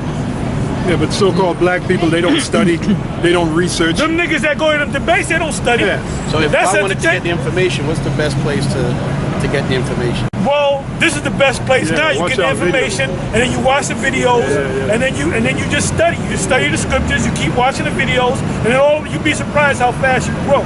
You know. One of the main sites, Breaking Strongholds 1 on YouTube. We got videos like classroom videos. That's a Breaking Strongholds. Breaking Strongholds with the number 1. But you can go to any of them videos, man. Anything that's dealing with GMS or DTA. You know. Yeah, the top information is this: the prophecies in this Bible, the scriptures. You know, which the Bible is made up of prophecies, laws, and pretty much prophecy and law. Comes down to prophecy and law. Prophecy and law. Then you have the different stories that help to enhance the prophecies. Also the law. So, and it also gives us faith. So we read about Daniel in the lion's den. Right now, the main thing you're supposed to be focusing on is the prophecy. That's the main thing you're supposed to be focusing on. Yep. Right? Yep, that's right. That's Scripture say whatsoever things were written aforetime were written for our learning, that we through patience and comfort of the scriptures might have hope. Because this place is going to be destroyed. Right. So you're going to need that hope. You're going to need that hope of getting the hell out of here. That's right. And you know, you got a lot of our people, they trust in the high-end automobiles of the so-called white man. That ain't going to do nothing against a nuclear missile. Like you're in a 2016 Bentley or whatever. Oh, give me that. What is that going to do to a nuclear missile? When a nuclear missile's on its way, how's that going to escape a nuclear missile? It's not going to. And you know what? At that very moment, you're sitting in the car, you're going to be like, this is bullshit. You're going to, you know, you should have got into this, you know? But the only way you can get into this is if the Most High wakes you up. Exactly. If you ain't woken up to this thing, you're not going to get it. You're going to read it for a while. That's right. And then you're going to go to something else. In other words, the point I'm making to you is very soon, very soon our people are going to see the futility of all that so-called luxury they're into. They're going to see the futility of it when all hell really breaks loose. Isaiah 31. You know? Quick precept. Yeah, bring it out. Yeah. It's Matthew 6:19. Lay not up for yourselves treasures upon earth, where moth and rust do corrupt. Yep. Right, like a car. After a while, a car, rust will have its way with it. Yep. We're about to get chariots, man. You know, a chariot, that's something that never rusts. Yeah. That's something that defies gravity. That's on a whole nother level, man. A chariot. All right? Go ahead. And with thieves break through and steal. Yeah, they could steal your car. You know, you got these jakes, show you how stupid they are. They get these high-end automobiles and they live in the ghetto. Then they wonder why when they get up one morning, they look out the window, oh shit, my car's, yeah, nigga, you live in the ghetto. When we go repo them, we got tracking devices on them. There you go. We know exactly where they're at sometimes. Why would you buy a high-end car if you live in the rough part of town? If you live in a nice area, you buy a high-end car. I like when I take them back and they got the rims on it. Can't make the payments, but they put the rims on it. There you go. There you go. Yeah. So that's what the scripture says. It's all for status. All for status. We're taking that off first. Yeah. But our people. That's why the Lord said, "My people are sottish." And you look up that word sottish, it means stupid. And the average so-called Negro, these people, they are stupid. All right? Go ahead, brother. But lay up for yourself treasures in heaven. The treasures in heaven is this knowledge. All right? You should have said Ezekiel 30, but Isaiah 31 and then Ezekiel 30. Okay. With need the treasure, like I'm gonna break it down for you. The treasure is like knowing who you are, knowing that you're a Hebrew Israelite, knowing the name of the Heavenly Father and His Son, knowing that America is going to be destroyed, knowing who the so-called white man is. That's part of the treasure. Right. And knowledge and wisdom shall be the stability of thy times and strength of salvation. And keep you stable. So when all hell is breaking loose, you're going to have something that's going to keep you stable. Yeah. Right. Yeah, because see, these people out here don't know what's going to go down. So when something happens, they're going to bug out. You see it in the movies. You see it like if there was an explosion over there across the street, you'll see people bugging out, women running, screaming, bugging out. But why? Because they don't have an anchor to hold them down. But now when you got the anchor to hold you down, now you know why it's happening. Now, boom, that's happening. You might, your first reaction might, you might kind of get a little, but then the scriptures start coming to your mind. Well, these are the things that are going to happen. Terror shall make them afraid on every side, And these are things that's going to keep you calm, so to speak, in these times that are coming. Yeah, the main thing that we're looking forward to is when they push out that microchip, on the world. They force people, they make it mandatory. They say if you don't do it, you're gonna lose your job. If you're a police officer, if you don't do it, you're not gonna be a police officer anymore. Yep. So when we see that happen, we know that's the main prophecy that we're looking forward to come. That's right. That's right. Go ahead. Right. Back to Matthew 6:20. But lay up for yourselves treasures in heaven, where neither moth nor rust do corrupt, and where thieves do not break through nor steal. Yeah, and that treasure's right in here. Yeah. It's in your mind. So nobody can break through and steal it. Unlike these cars and all that. That doesn't mean if you got a bank account you got a little money in the bank account, don't take your money out and just start passing to brother here, brother. You don't know if that brother's a damn nigga. You know? Right. If you got a little money on the side, you keep your little money, man.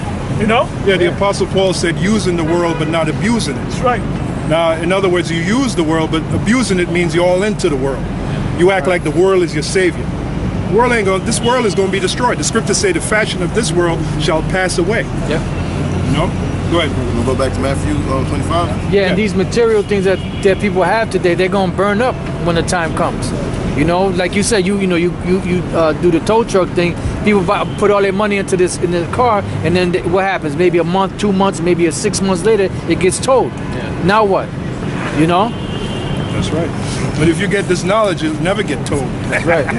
It's up in there. Go ahead, brother. Matthew 25 and 24. Then he. Hey, there's an old saying, man, knowledge is power. And the top knowledge of the planet Earth is just this Bible. So imagine if you really have this knowledge, you have real power, even though it doesn't appear to. You know? Right. Go ahead, bro. Yeah, it was Matthew 24 and 29. Immediately after the tribulation of those days shall the sun be darkened, and the moon shall not give her light. That's when all hell breaks loose, right here in America. People killing each other, destroying each other. At the same time, they're going to put those diseases out there. So that's going to kill a lot of people. And at the same time, you're going to have the government coming against the people, arresting people. And by then, the people that were supposed to get the millions of people that's supposed to get the chip have already got the chip. Okay. Then they're going to enact the concentration camps for the people that resist the chip. So in other words, all hell is going to break loose. And then you're going to have a hard time if you got a woman. Because you already know, women are basically, they do things based upon emotion. All right, and they're going to bug out.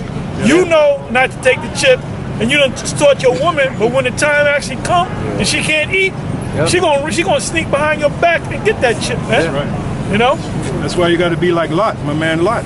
When Lot, the angel told Lot to escape out of Sodom, Lot had his wife. Look back, and this woman looked back. And the angel said, don't look back. Lot had his wife. Lot didn't look back, but she looked back. And Lot told her not to look back. Right. And she looked back. And right where she looked back, she's there to this day. Pillar of salt. Pillar of salt. A little mountain.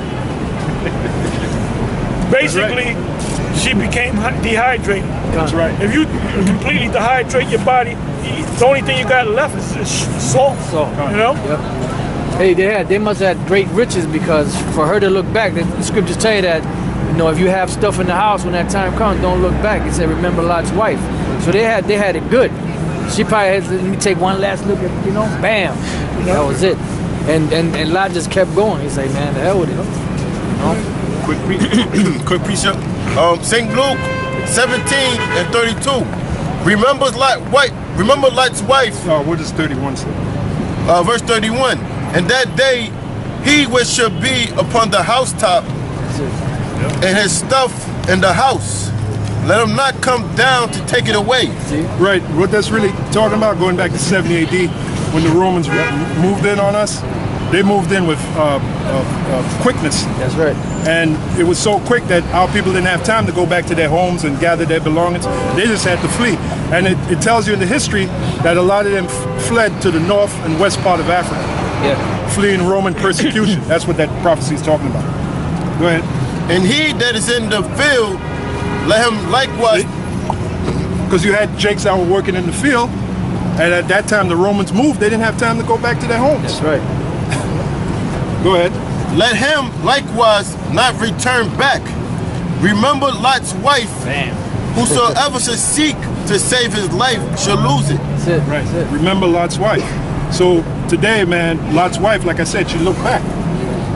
So a guy that looks back now, an example of that is a guy that comes into knowledge, then he goes back into the world. Becomes a Muslim or becomes a part of the black conscious community. You know, one thing I never understood about Muslims, right? I mean, it goes back to that, you know, a lot of these Arabs, they've never done nothing for black people. They don't build schools, they don't do nothing. Well, they had us in slavery. Well, they're not our people. And they were part of the slave trade. That's it. Yep. It was the Arabs and the real Africans got together and sold us into slavery. I mean, they don't do nothing for black people. Yeah, well, they had us in slavery. They're not our people, and they know that. They know that, yeah. See, Jake wanna, like that debate. Now that debate that the prisoners had with was that Yale University? Harvard. I'm sorry, Harvard. But Yale wants to debate them now.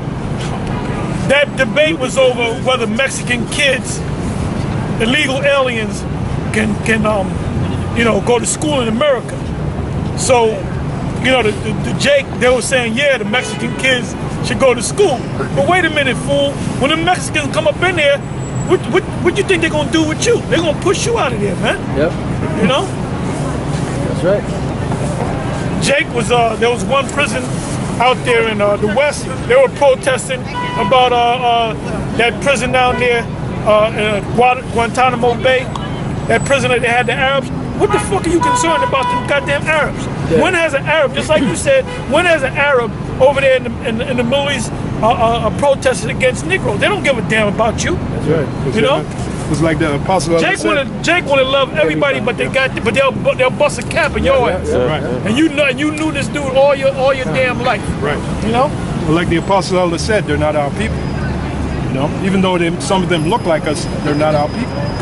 Go ahead. All right, back to Matthew 24 and 29. And the stars shall fall from heaven, and the powers of the heavens shall be shaken. Yeah, the powers of the heavens. That's the Illuminati, the secret societies. Even they're going to be afraid. The governments of the world. Go ahead. And then shall appear the sign of the Son of Man in heaven. Right. Then shall appear the sign of the Son of Man in heaven. There you go. And they've made movies about it. War of the Worlds. The first one that was made in '53. Then the next one that was made in 2005 with Tom Cruise. But in the movie they show is aliens from outer space. It's not aliens from outer space. It's the Heavenly Father and the angels. Okay? And there it is right here. Go ahead, bro. And then shall all the tribes of the earth mourn, and they shall see the Son of Man. Why are they gonna mourn? Because those chariots are gonna shoot out laser beams and kill people, man. Yeah. Burn them up, destroy them. As a matter of fact, there's a prophet in the Bible, the prophet Habakkuk. He saw it in a vision. He saw laser beams coming out those chariots and burning up people, killing people. That's why it says they're gonna mourn. But these people have been taught that Jesus Christ is all love. He loves everybody. They've been taught lies, man. First of all, they've been taught he's a so-called white man. Like the movie Independence Day. It's short Independence Day. Yep. That's right. That's right. That's right. That's another example. Which shows you that the so-called white man, their top elites, they know. They know the truth. They've always known the truth, man. Go ahead, bro. And they shall see the Son of Man coming in the clouds of heaven.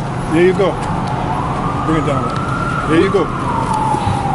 With power. And some of those chariots, they look like clouds. They disguise as clouds. Go ahead. With power and great glory. With power and great glory. Go ahead. And he shall send his angels with a great sound of a trumpet. Go on. And they shall gather together his elect. They shall gather together his elect. Those are the ones that he's chosen for himself. They're going to be taken up. As a matter of fact, somebody get 1 Thessalonians, the 4th chapter, the 16th verse. They're going to be taken up into those chariots. That's where they got the so-called white man got the concept of beam me up, Scotty. Yeah. They got that from the Bible.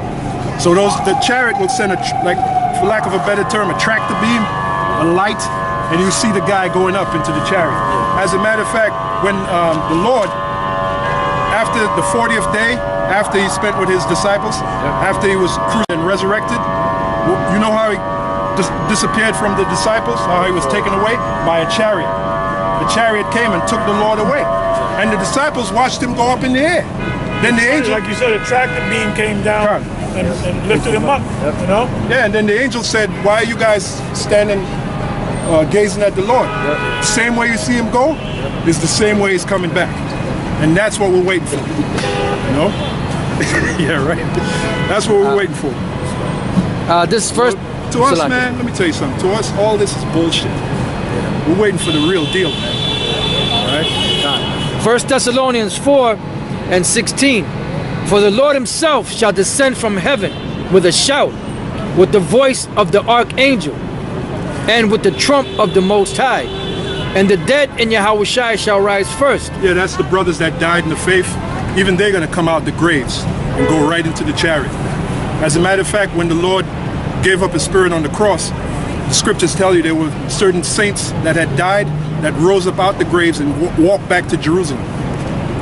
That shows you his majestic power. But you got guys talking about, oh, he was just another god. Oh yeah, that crackhead. Alizé's an asshole. Yeah. It said, then we which are alive and remain shall be caught up together with them in the clouds. And that's a literal interpretation. And we're going to see Marsha, Abba, Elder Abba, Elder Marsha, Elder Yaqua, you know. We ain't going to see Shabar. No. We're just going to have to stay here. But Malak, and we'll probably see Malak, him. Yeah, So, oh man, that's Malak. Oh, yeah, cut. You know? And you got a lot of our people that hear these words, but they don't believe it. We believe this. We believe it. Okay?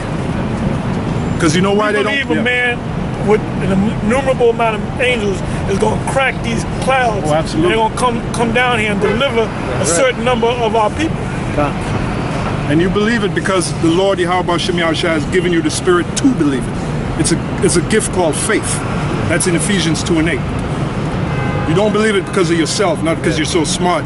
You believe it because the Lord sealed your mind. No? Go ahead, bro. It says, then we which are alive and remain shall be caught up together with them in the clouds. In the clouds, right into the chariot. Go ahead. To meet the Lord in the air. To meet the Lord in the air. Right. They ain't talking about no 747 jet. That's right, that's right. You know, or a Cessna plane, or a helicopter. And that's what the old heads, the elders used to teach. That's right. They used to teach that, make sure y'all get your passports, because when this place goes down, we got to hop on planes and fly down to South America, you know? Yeah, and the chariots, they defy gravity. There's a NASA footage of a chariot. It's the time to bring out the strangest of the South. There's a NASA footage of a chariot. The way we're going to be delivered is going to be strange, man. That's right, the strangers of his salvation. You're going to get it right now. There's NASA footage of a chariot flying like this, and all of a sudden you see the chariot do this. It does this. It's flying, then it goes like that. And right after it goes like that, you see some kind of a ray coming from the earth firing at it. And that's what the Star Wars program was all about. You had Ronald Reagan, he said, what if there was some invasion from outer space? Would we not come together? They know it's the Lord and the angels coming to take away that power, and they ain't gonna stand for it. And they're gonna come together to be destroyed, be smoked. You know? Right. We can read about that in the Apocrypha. Yeah, because when you see that chariot coming, what you see is a flash of light, and then as soon as the chariot takes off, then you see a beam, a laser beam coming by like that. Totally Slow as hell. Slow as hell. Man. Totally missed the chariot. It's like I'm sorry, brother. It's like a dude throwing a punch at you, but you're so quick and the guy throws the punch, you see the punch. It's like a slow motion, You know? like they showed you that in Spider-Man. When Spider-Man got that power, the dude came with the punch, and he already was quickened, and he saw the punch coming. You know? It was in the Matrix too. Exactly. Like the crazy Asherites down there in Brazil throwing the crazy punches. I knew about that. That was on the documentary thing. That was crazy. Latin tribes. Wisdom of Solomon, chapter 5, verse 2. When they see it, they should be troubled. Okay, verse 1. Then should a righteous man stand in great boldness before the face of such as have afflicted him. And that prophecy has been fulfilled today. That's right. And last week and the week before, and all the other camps that go out there, that prophecy's being fulfilled. Really, we've been doing this for years, but really, this started being fulfilled back in really 2007 because it went on YouTube, you know? Right. Yeah, and we're standing. Well, we were doing this back. I was doing this back in the 80s, man.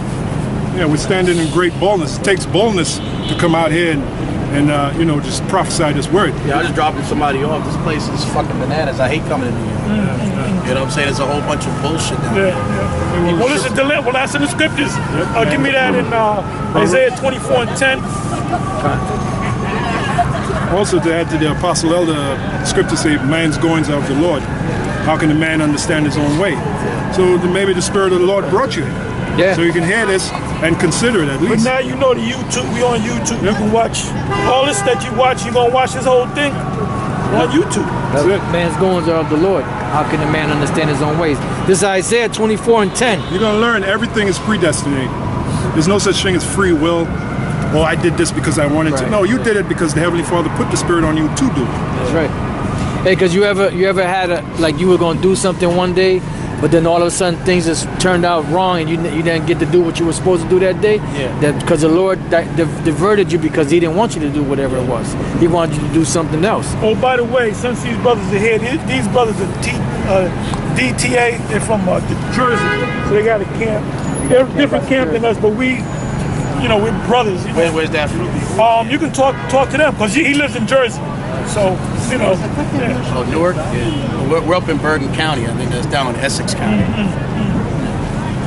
Okay, so a little far. But I'm saying if you don't see us, you can also check these brothers out too. On the YouTube. They're on the YouTube. They're on the YouTube. This is Isaiah 24:10. It says, the city of confusion is broken down. Every house is shut up, and no man may come in. Yeah, the city of confusion, that's America, which the word America means bitter. The Spanish word for bitter is amadigo, right? Correct me if I'm wrong. Yep. Amadigo, which means bitter. So America actually means bitter. Really? And that's what it's been for our people, right? It's been bitter. This is the place of our slavery. Yeah. See, a lot of our people think they were brought here to prosper. In actuality, according to scriptures, we're brought here to serve punishment. Yeah. As Israelites, we didn't keep the laws, statutes, and commandments of the Heavenly Father, so He brought us here to America to serve punishment, serve captivity, serve slavery, beginning with our forefathers. You know, and not just America, the islands. Yeah, I mean, I know that. I know we went into slavery because, back in the islands, we rebelled against the English back in Jamaica and, got them out of there. But when we came to America, it was like the same thing. Yeah. They didn't have any chains, but they had economic slavery. Yep. There's all kind of bias, even among the West Indian, so-called West Indian blacks and the American blacks, you know what I'm saying? Yep. So our people have been divided a long time. Oh, right. Long time. Definitely. And like you mentioned, Jamaica is still owned by the British. They answer right to the crown. Yeah, a lot of places are still, and they proud to too. Yeah. But a lot of them, they crazy as hell. A lot of them, they celebrate that Independence Day. You guys ain't independent. Same thing with America. They're not independent. America celebrates Independence Day. They're not independent. Yeah. So it's all a lie, man. Yeah. That's why we're waiting for the Lord to come back and squash things and set it right. Yeah. Nope. Go ahead, brother. Right? That's the order of the day, man. So you want that first? No, read yours and then. Okay. Verse 11. There is a crying for wine in the streets. All joy is darkened, and the mirth of the land is gone. Or the wine in the streets, that's this knowledge. Yeah, they're going to be looking for answers. There's going to be a time they're going to be looking for answers. They're going to look to see where we are, and we're not going to be here, man. That's right. Yeah. That's why the scriptures say, seek ye the Lord while He may be found. Yep. Implying there's a time He's not going to be found. That's right. Go ahead. It says, in the city is left desolation, and the gate is smitten with destruction. We ain't got to explain that. Yeah. And then also on another level, like the gates represent the leadership. Because the leadership of this country is this is a joke. Yeah. Even among the so-called Negroes and Latinos, their whole thing is controlled by the white man. Yeah. So the policies that they're given is what? It's set up by the white man to destroy you anyway. Yeah. The whole Senate, the presidency, all that's corrupt. It's all bullshit, Bullshit. Yeah, I gotta put it, excuse my British. When thus it shall be in the midst of the land among the people, there shall be as the shaking of an olive tree. There's gonna be a mass death. There's gonna be mass confusion out in these streets. And once, let's say something was to happen right now, or they would have shut down, Manhattan or whatever. People are gonna try to get out within matter of minutes. There's going to be so many cars piled up. You're not going to be able to drive down the street. I went through that on 9/11. I was stuck in New York. Yeah, it was like camping out here. You had to. Some people had to walk. They had to walk across the bridge. The time is coming, man. See the way things are going now. They ain't going to keep going like this. The Heavenly Father's not going to continue to put up with this BS with these homosexual. I mean, this society is so corrupt. that now you got kids that are homosexual. When we were growing up, man, that was you barely seen that. TV. I got a 1-year-old, and I was sitting up with him one day watching a cartoon, and it's like they put it out there so quick. Yep. I think they call it like monarch programming, where they show you certain things and they print it in your brain, and now you're susceptible to it. Exactly. So it's like I couldn't believe what I seen at first, and I rewind it. Right. Sure enough, these two cartoons, they're fighting, the two guys. The one guy pulls the other guy and he kisses him. I was like, you kidding me? I'm like, I'm sitting there with a 1-year-old, so if you get that from the time you're 1, now forget it. So I had to just change that. That's why they get them at while they're young. Thank that devil. Yep. Yeah. They get them while they're young. That's why I they see it all over the place. Yeah, that's what they want. They want you to go to public schools so they can train you instead of you being trained at home by a tutor. They want you to go to be programmed. But that was the in whole school. agenda with the women's liberation movement. They course. realized they wanted the kids to go to school that much quicker. Right. And then the mothers thought they were coming up, but you know your kids were being indoctrinated earlier. So they now, played them damn women. That's all they did. The Rockefellers did that. That's right. Now they can tax both parents, and now they got control of your child because now they can train your child how to think, you know, or what to think, you know, not how to think. But what you know to what? think. If you go spurts in the spirit, I'm pretty sure mostly all of y'all, man. When you went to school, you always was sent to the principal office, right? I know I was. I was like a troublemaker, man. Yeah. They always used to send me to the principal office, man, because I rebelled in my spirit. I rebelled against school, but I was learning something, but I still was rebelling, you know? And the girls, they don't rebel. It's the boys that rebel. Yeah, I dropped out of high school because after a while, this is bullshit. And I only went to high school to check the girls out. I make sure I dress nice, you know, because it was a meat market. That's what it was. Meat market right now. Yeah, there you go. I mean, I hear some of the kids talking about little 12 and 13-year-old girls, what they doing. I'm like, damn, really? 12 and 13? They're having more fun than grown men. Right. So, Yeah, well, you know, technically, you become a man or a woman when you hit about 11, 12 years old. Your body changes, man. But you get emotional cats out there. They got a problem with it. You talking to a 12-year-old. Look, when Yahweh Shah was born, even the scholars say that there's a movie that came out, a new movie that's supposed to be in the theaters about the birth of so-called Jesus, and they showed his mother explaining to him, when I was pregnant with you, I was 13 years old. She said that in the movie. I think it was 13 or 14. So if she was 13 and 14 when she was already pregnant, or when she just had the child, how old was she when she conceived? Right. She had to be like 12. And the man, Joseph, had to be a lot older, man. yeah. And it was always like that. And guys get emotional because they've been in America too goddamn long. It's still like that. I got this guy I do business with. He's from Syria, and his mother was 14. She married his father at 50. Get better, see? Look at that. In the islands, that's It's still happening. It happened in Afghanistan. Yeah, they got that custom from us. Yeah. The Israelite custom. Yeah, that's right. It said, and as the gleaning grapes, when the vintage is done, they shall lift up their voice, they shall sing for the majesty of the Lord, they shall cry aloud from the sea. Wherefore glorify ye the Lord in the fires, even the name of Yahweh, power of Israel, in the isles of the sea. Well, you know where it says, glorify the Lord in the fires? Because when the Lord delivers his elect, we're going to be in the midst of the fire.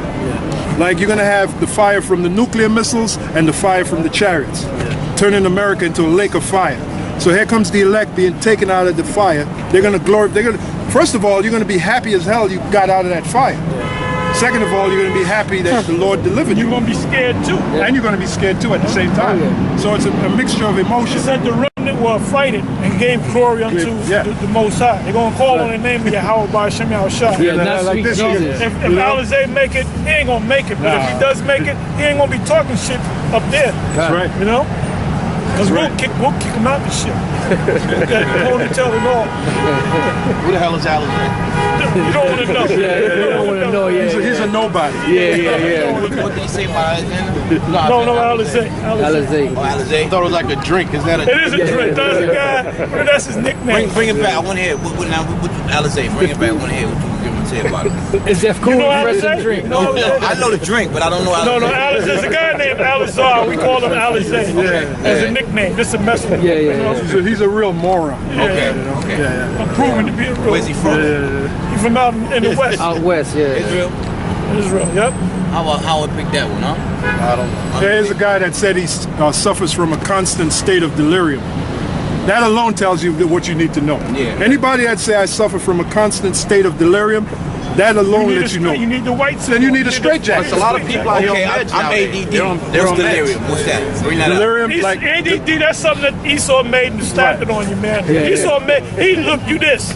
You know, you got to twitch, you that. You ever follow Dr. Umar Johnson? You ever heard of him? I know about him. All right, he's talked about that. You just said the ADD stuff. Right, They right. brought that up, and I think if I'm not mistaken, and they were trying to make segregation, right? Mm-hmm. I said they passed the law. We have to sit together. We got to be together in the same classroom. Mm-hmm. So a white professor out in Chicago, I think in the 40s or 50s, one of them numbers or the 60s, he said, you know what? Since we can't kick them out the same room, we have to have the children around them. So what we're gonna do, we're gonna start this program, which is the ADD program. Yeah. Attention deficit disorder. Yeah. Which what kid has that much attention? Right. And know? then you want they got these women they testing their children at 2 years old. I mean they at 2 years old for ADD. Yeah. What kid at 2 years old can't stand still? Well, you know that they're motivated by getting some benefit. Because a lot of these chicks, the more kids they have, That's what I'm getting ready to they say. get an extra check. An extra check. And the schools do it. The schools that They set up double up. by it, they make money from the federal government, man. Now, if I don't know who's from the Bronx here, right? They used to have a federal pound right by Bronx River, right? Now it's a school bus depot, right? Okay. Every last school bus that picks up a child there is an ADD class. It's not one regular kid that gets on one of those buses. Because they gave them that diagnosis. Unbelievable. That's how much money they get. Because for one child, it's $7,000 to take care of in school. When you ADD, it's $14,000, $16,000. Well, that's just double. That's why we call the white man the devil. That's why it's you called know? the devil. And they said Big farm, like you 80% said. of schools are ran by who? White By women. the devil. So what's going to be the motivation? What they want us to have? They want to have us sit down and be quiet and don't talk. That's They want to bring us down. So that's the first thing. Oh, we ADD. We too loud. We too boisterous. We too that. It's crazy with that. Yeah, that's right, man. And then you know what? The Bible says that the children of Israel, which we are, were more livelier than the Egyptians. Yeah. So it's in our nature to be lively. As a matter of fact, there's a scripture where it says, ye are lively stones. Yeah. That's in the book of 1 Peter. Yeah. So part of our nature as Israelites is to be lively. The word Israel means he is a prince of power. Yeah. A prince of power ain't going to be dead. He ain't going to be a prince of power. He's going to be lively. He's going to be alive. Yeah, I see that all the time because, you know, the place I go to get fuel from for my trucks, there's a lot of, they hire the Africans because they trust them with the money. Yep. Yeah. Every time you say, yo, what's up? He act like, get the fuck out of here. You Like, see the Africans, you see how dead they look? Shit to you. You see Oh no, that- Hamites, yeah. man. Yeah, but I something don't know go how wrong, the they hell- call you a brother. Yeah, but you know what? Brother, help. Them Yeah, Hamites, something them Africans over there. I'm not talking about the West Africans because they The running white- shit. the white I know I'm talking about them black, them docile, black, okay. blue black Africans. Them are the real Africans, man. And the white man can trust them because they're docile. Well, my wife is from she's from Africa, but she's an Igbo. Well, she's Israelite. She's Israelite. She's one of us. The word Igbo is Hebrew. It means You Hebrew. heard that, right? He said he got an African wife, but she's Igbo. Jessica A. Fox is Igbo. Yep. Nigerian. Jessica A. Fox. Jessica A. Fox is Igbo.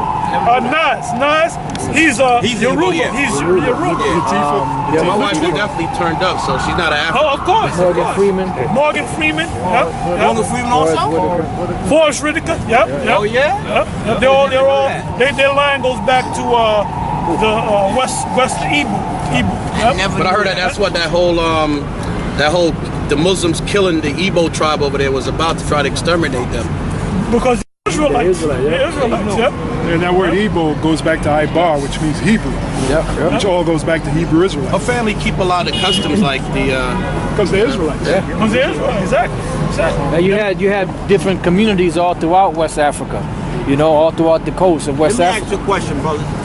I just came back from Puerto Rico like about 2 weeks ago, right? Now, well, I'm from my family. We live up in the country, up in the hills, right? Now they got Puerto Ricans blacker than blacker than the blackest person here, but they're the most racist. Yep. Yeah, because they tell you if you're Puerto Rican, if you're born, they put on your birth certificate white. Yep. You can be black as that coat, and they'll say he's white. White. Yep. Yeah, but from Federal Directive number 15, you ever looked into that? Federal Directive 15? No. It says anybody from West Africa is classified as white. Idiots. Are you serious? It's a federal directive. You can Google it. Federal Directive 15. 15 federal. Anybody from where? Yeah. West Africa. Is white? Pull that up. Federal Google that. Yeah, put it up now. Now. I can't wait. Put it up now. Shit got We dealing with facts on demand. Thank you. No more waiting. Yeah, no more waiting. Later. What? That's a lie. I'm But you know what, man? That's But you want to know how? Not to cut them off. This right here, all that. Let's Google that. That's a bunch of. It's getting ready to turn into a bunch of bullshit. Because once these crash, then what? Who gonna be? Yeah. Well, they gonna. Where we gonna be at? Jake is gonna go crazy. My brother just said he got the knowledge up here. So You gotta get up here, man. Can't take it back. You gotta get up here. Can't take it back. That's Yeah, right. can't Can't take repo it that. back. But who feel dead without their phone right here? Who can't? Oh no! If I didn't have my phone, man, See, look. Even a brother. I deal with enough bullshit, so I'll be looking to shut my shit off as soon as I can. that's why we teaching this thing of ours. We teach not to be complacent. Yeah. You know, complacency. Without a phone. Hey, complacency, man. That's an enemy of. My dad used to always say there's brains before books. yeah. You become complacent, man. Complacent is being complacent is the enemy. Wait a minute. What is he doing right there? What's that? Top left corner. Oh, this guy here. Yeah. Oh, he's Well, he's an African. That's what Africans do. He's sticking his head up the cow's ass. Yeah, Get close to the skirts. That's what they do. Are you serious? Well, hell yeah. Hey, there's a film. He look like somebody we know. Look at him. He look like somebody we know. Hold up, hold up. Bring that to me. Hold on, who you look like? You look like somebody we know. Like somebody we know, right? Yeah, bring it up. Isaiah 45 and 14. Thus saith the Lord, the labor of Egypt and the merchandise of Ethiopia and of the Sabians. That's talking about the different African The groups. real Africans. The real Africans. Not our people that were scattered in Africa. Go ahead. Men of stature. Yeah, they were known for their height, like the Egyptians. Manute Bo. Right. Yeah, Manute Bo. He was, how tall was he? 7 foot something? 7'6". 7'6". And you notice, right? Nothing. You notice he didn't really bond with the rest of the basketball players. You know why? Because he's a different nation. See, how people don't understand. They think just because you look like a so-called black man and you're a real African, that you're a brother. Hell, Yao Ming blended more with Jake than. There you go. There you go. It's sad. Because it's dealing with nations of people. You know? Go ahead, brother. Shall come over unto thee, and they shall be thine. Yeah, they shall be thine, meaning the real Africans, they're going into slavery underneath us. As a matter of fact, They're not going to be alone. They're going to be with the white man, the Chinese. So what's gonna happen when Trump get in office? He ain't going. Well, I'm hoping he gets into office. Yeah. If I can vote, I'll vote for him because he's so goddamn crazy. He's a loose cannon. He'd surely get this World War III on and popping. You know, that's what we want. We want. We want Trump to be the next president, man. You know. Because see, I'm with him. Okay, good. I'm with him. Because he's going to get things started, man. But I'm definitely going to have my fist on my head. See, World War III, if I may say this to you, World War III is going to lead to our redemption. See, when this society is destroyed, now the fun is going to really begin. And we hoping that Trump does it, man. Right. And if Trump becomes president, I'm gonna be a happy individual, man. I want to be president. We're gonna do a show on that. Yeah, that's right. I think Sarnetta had a video where he was stopping people in Harlem asking them if they Oh yeah. But I would have said Sarnetta. Yeah. And they were saying hell no. I'm with Trump being president, man. Because he's hot-headed, man. He'll get that third world war rolling, man. So he should have been walking down the street that day. He would have got what he wanted. Yeah. Well, he came down. He came down today before we got here. I would have told him, man. First thing I would have said, Sarnetta, Trump for president. You know? He's got that federal directive 15 on his You got it, You found it. You found it. Yeah, pull it up. Yeah, it's a federal directive. I mean, you can read all the other stuff on it. Office Management and Budget, OMB Directive number 15, Race and Ethnic Standards for Federal Statistics. Not to stroll straight to it, E, it says white classification, a person having origins in any of the original peoples of Europe, North Africa, or the Middle East. We came out So of it. all Arabs are white people. You know? And I figured that out because some guy, this black guy, he was mad that he was being classified as being white. So then, you know, they say, listen, you're under the directive. But you man. get, but you get benefits from that, man. Yeah, you do. You know? Which in reality it's all bullshit because the so-called white man's not white. They showed you in the movie X when the guy in the joint, he told Malcolm to look up the word white. Then he read the word white, pure, not intending to harm, innocent. Then he told him to look up the word black, negative, void of light. So that's the elites. So you know, our people in this, we're like the only people that identify with being black. When you ask my wife, where you from? She'll first say she's Igbo. Right. Then she'll say she's Nigerian. Right. Then she might say African, and lastly black. Right. Right. Black is a color. Black is actually void of color. She'll say Igbo first. Yeah. Right, which when you come back to this truth, we're really Israelites. Yeah, okay. So if somebody would ask you your nationality, you would say I'm a Hebrew Israelite of whatever respective tribe. Yeah, I see it on the chart. Yeah. That's it. And that's what this is all about. Teaching identity, teaching nationality. Oh yeah. But how do you guys deal with like a lot of the people? Like I seen some of the signs, the names. Like Bring a lot of the sign up. like a lot of those Mexicans, like the Pope is over there. A lot of Mexicans and the Asherites. Like I worked with a Guatemalan and he thought he was white. Yeah. You know what I'm saying? Like they hate black people. Yeah, like, because they've been brainwashed. yeah, and it's like they'll worship that white Jesus. Like forget it. Oh, yeah. Okay. Well, that's Your friend where from where? that's where the elect. He's Guatemalan. Oh yeah. Come. That's where the elect comes in, bro. Yeah. Because see, the majority of these people are not going to get it. The Lord is only looking for the elect.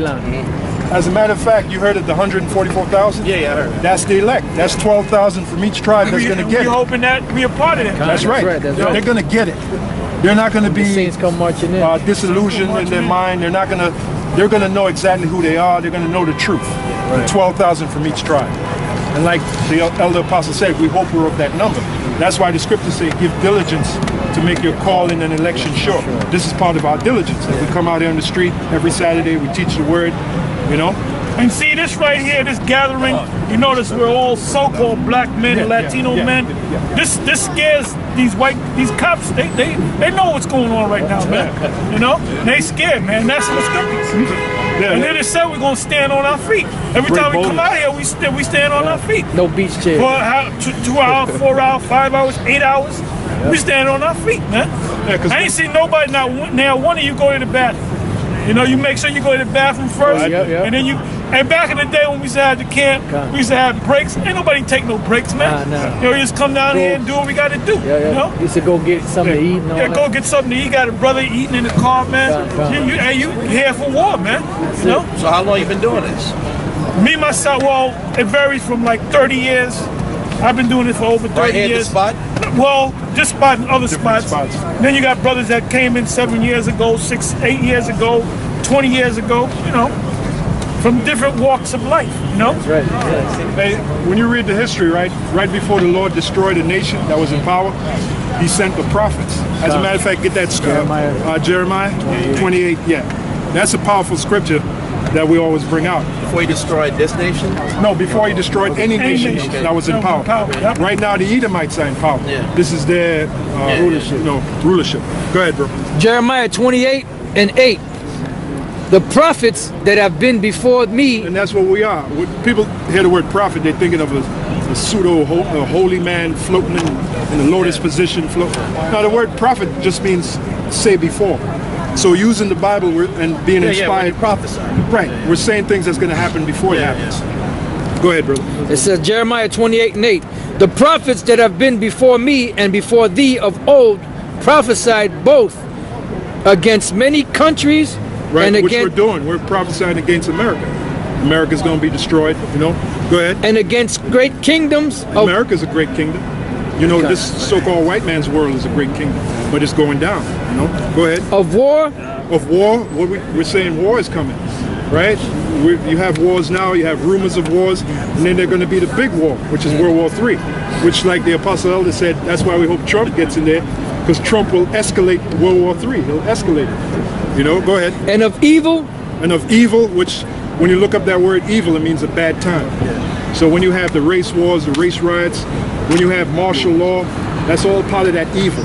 When all hell breaks loose, when they cut the so-called money system and they try to go around administering the chip, that's all part of that evil, which the word evil means bad time. That's all it means. Go ahead. And of pestilence. Pestilence, diseases, right? You got the Ebola, you got, what you got? Zika now? Zika, right? See, you see how everything's coming, all the components are coming in? Right. Go ahead, brother. The prophet which prophesieth of peace, when the word of the prophet shall come to pass, then shall the prophet be known that the Lord have truly sent him. We're not prophesying of peace. Right. Scriptures say 1 Thessalonians 5:3, when they shall say peace, safety, then sudden destruction cometh upon them. have it in a song. Yeah, which Bob Marley, he knew a couple of shit here and there, but he didn't have the full picture. But he was kind of, you know, he thought that because he's with that, a lot of them back home, they're from the Rastafarian stuff. And Haile Selassie, he never even said he was a god, but they still want to follow this guy as a god. I think he was like an Orthodox Christian or something. You know? Which actually he was an Elamite. He was an Elamite, He wasn't Ethiopian, he was East Indian. Right. That term Ras, that's a means head. Ethiopian term, right? Means head. Tafari was his real name. Tafari Menekai or some shit like that. Which I believe that name, if I'm not mistaken, breaks down to the Trinity. Somehow it breaks down to the Trinity because it goes back to the Roman Catholic Church. You know, but I forgot, you know, it's been a long time since I looked that up. And plus his name goes back to the Roman Catholic Church. Yeah, the whole thing is about the Trinity, yep. Plus he was an insider. If you Google his name and you hit images, the majority of them images, you're going to see him doing the diamond sign. Yep. Right here. Yeah, when that's a Pisces sign. When Italy invaded Ethiopia, he ran behind the Queen. Well, they said that. Wait a minute, listen to this. When Italy invades Ethiopia, right? Around 1935, he's the leader of Mussolini. Right, Mussolini. And he runs behind the Queen. But he's supposed to be King of Kings and Lord of Lords. Conquering lion. Right, the conquering lion. What the hell is he doing running behind the Queen? Yeah, I read once where they said that basically that whole Vatican stuff, they control a third of the world's complete whole wealth, the Vatican. Yeah. And they and the reason why the Swiss National Guard guards the Vatican is because all the money that they stole and they had all the banking system implemented started over in Switzerland. Right. That's why when people want to hide money, they send it over to Switzerland. Right. A lot of these white folks want to hide money, they go right there. That's the epicenter of it. There again, what I just say? A lot of those dreads, they still do that. Yeah, because they don't know what they're doing. Yeah. Yeah, that's a Vesica Pisces. Right. Yep. Which is actually the worship of the vagina. You see Look it at the vagina, it's shaped like that. Yeah. Which means he worships a woman, and that woman goes back to Semiramis. Right.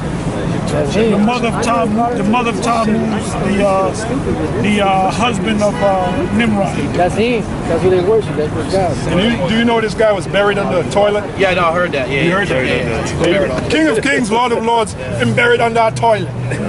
You're so Jamaican too? No. My parents are from St. Lucia. Okay, yeah. Caribbean. Yeah. 1 Thessalonians 5:3.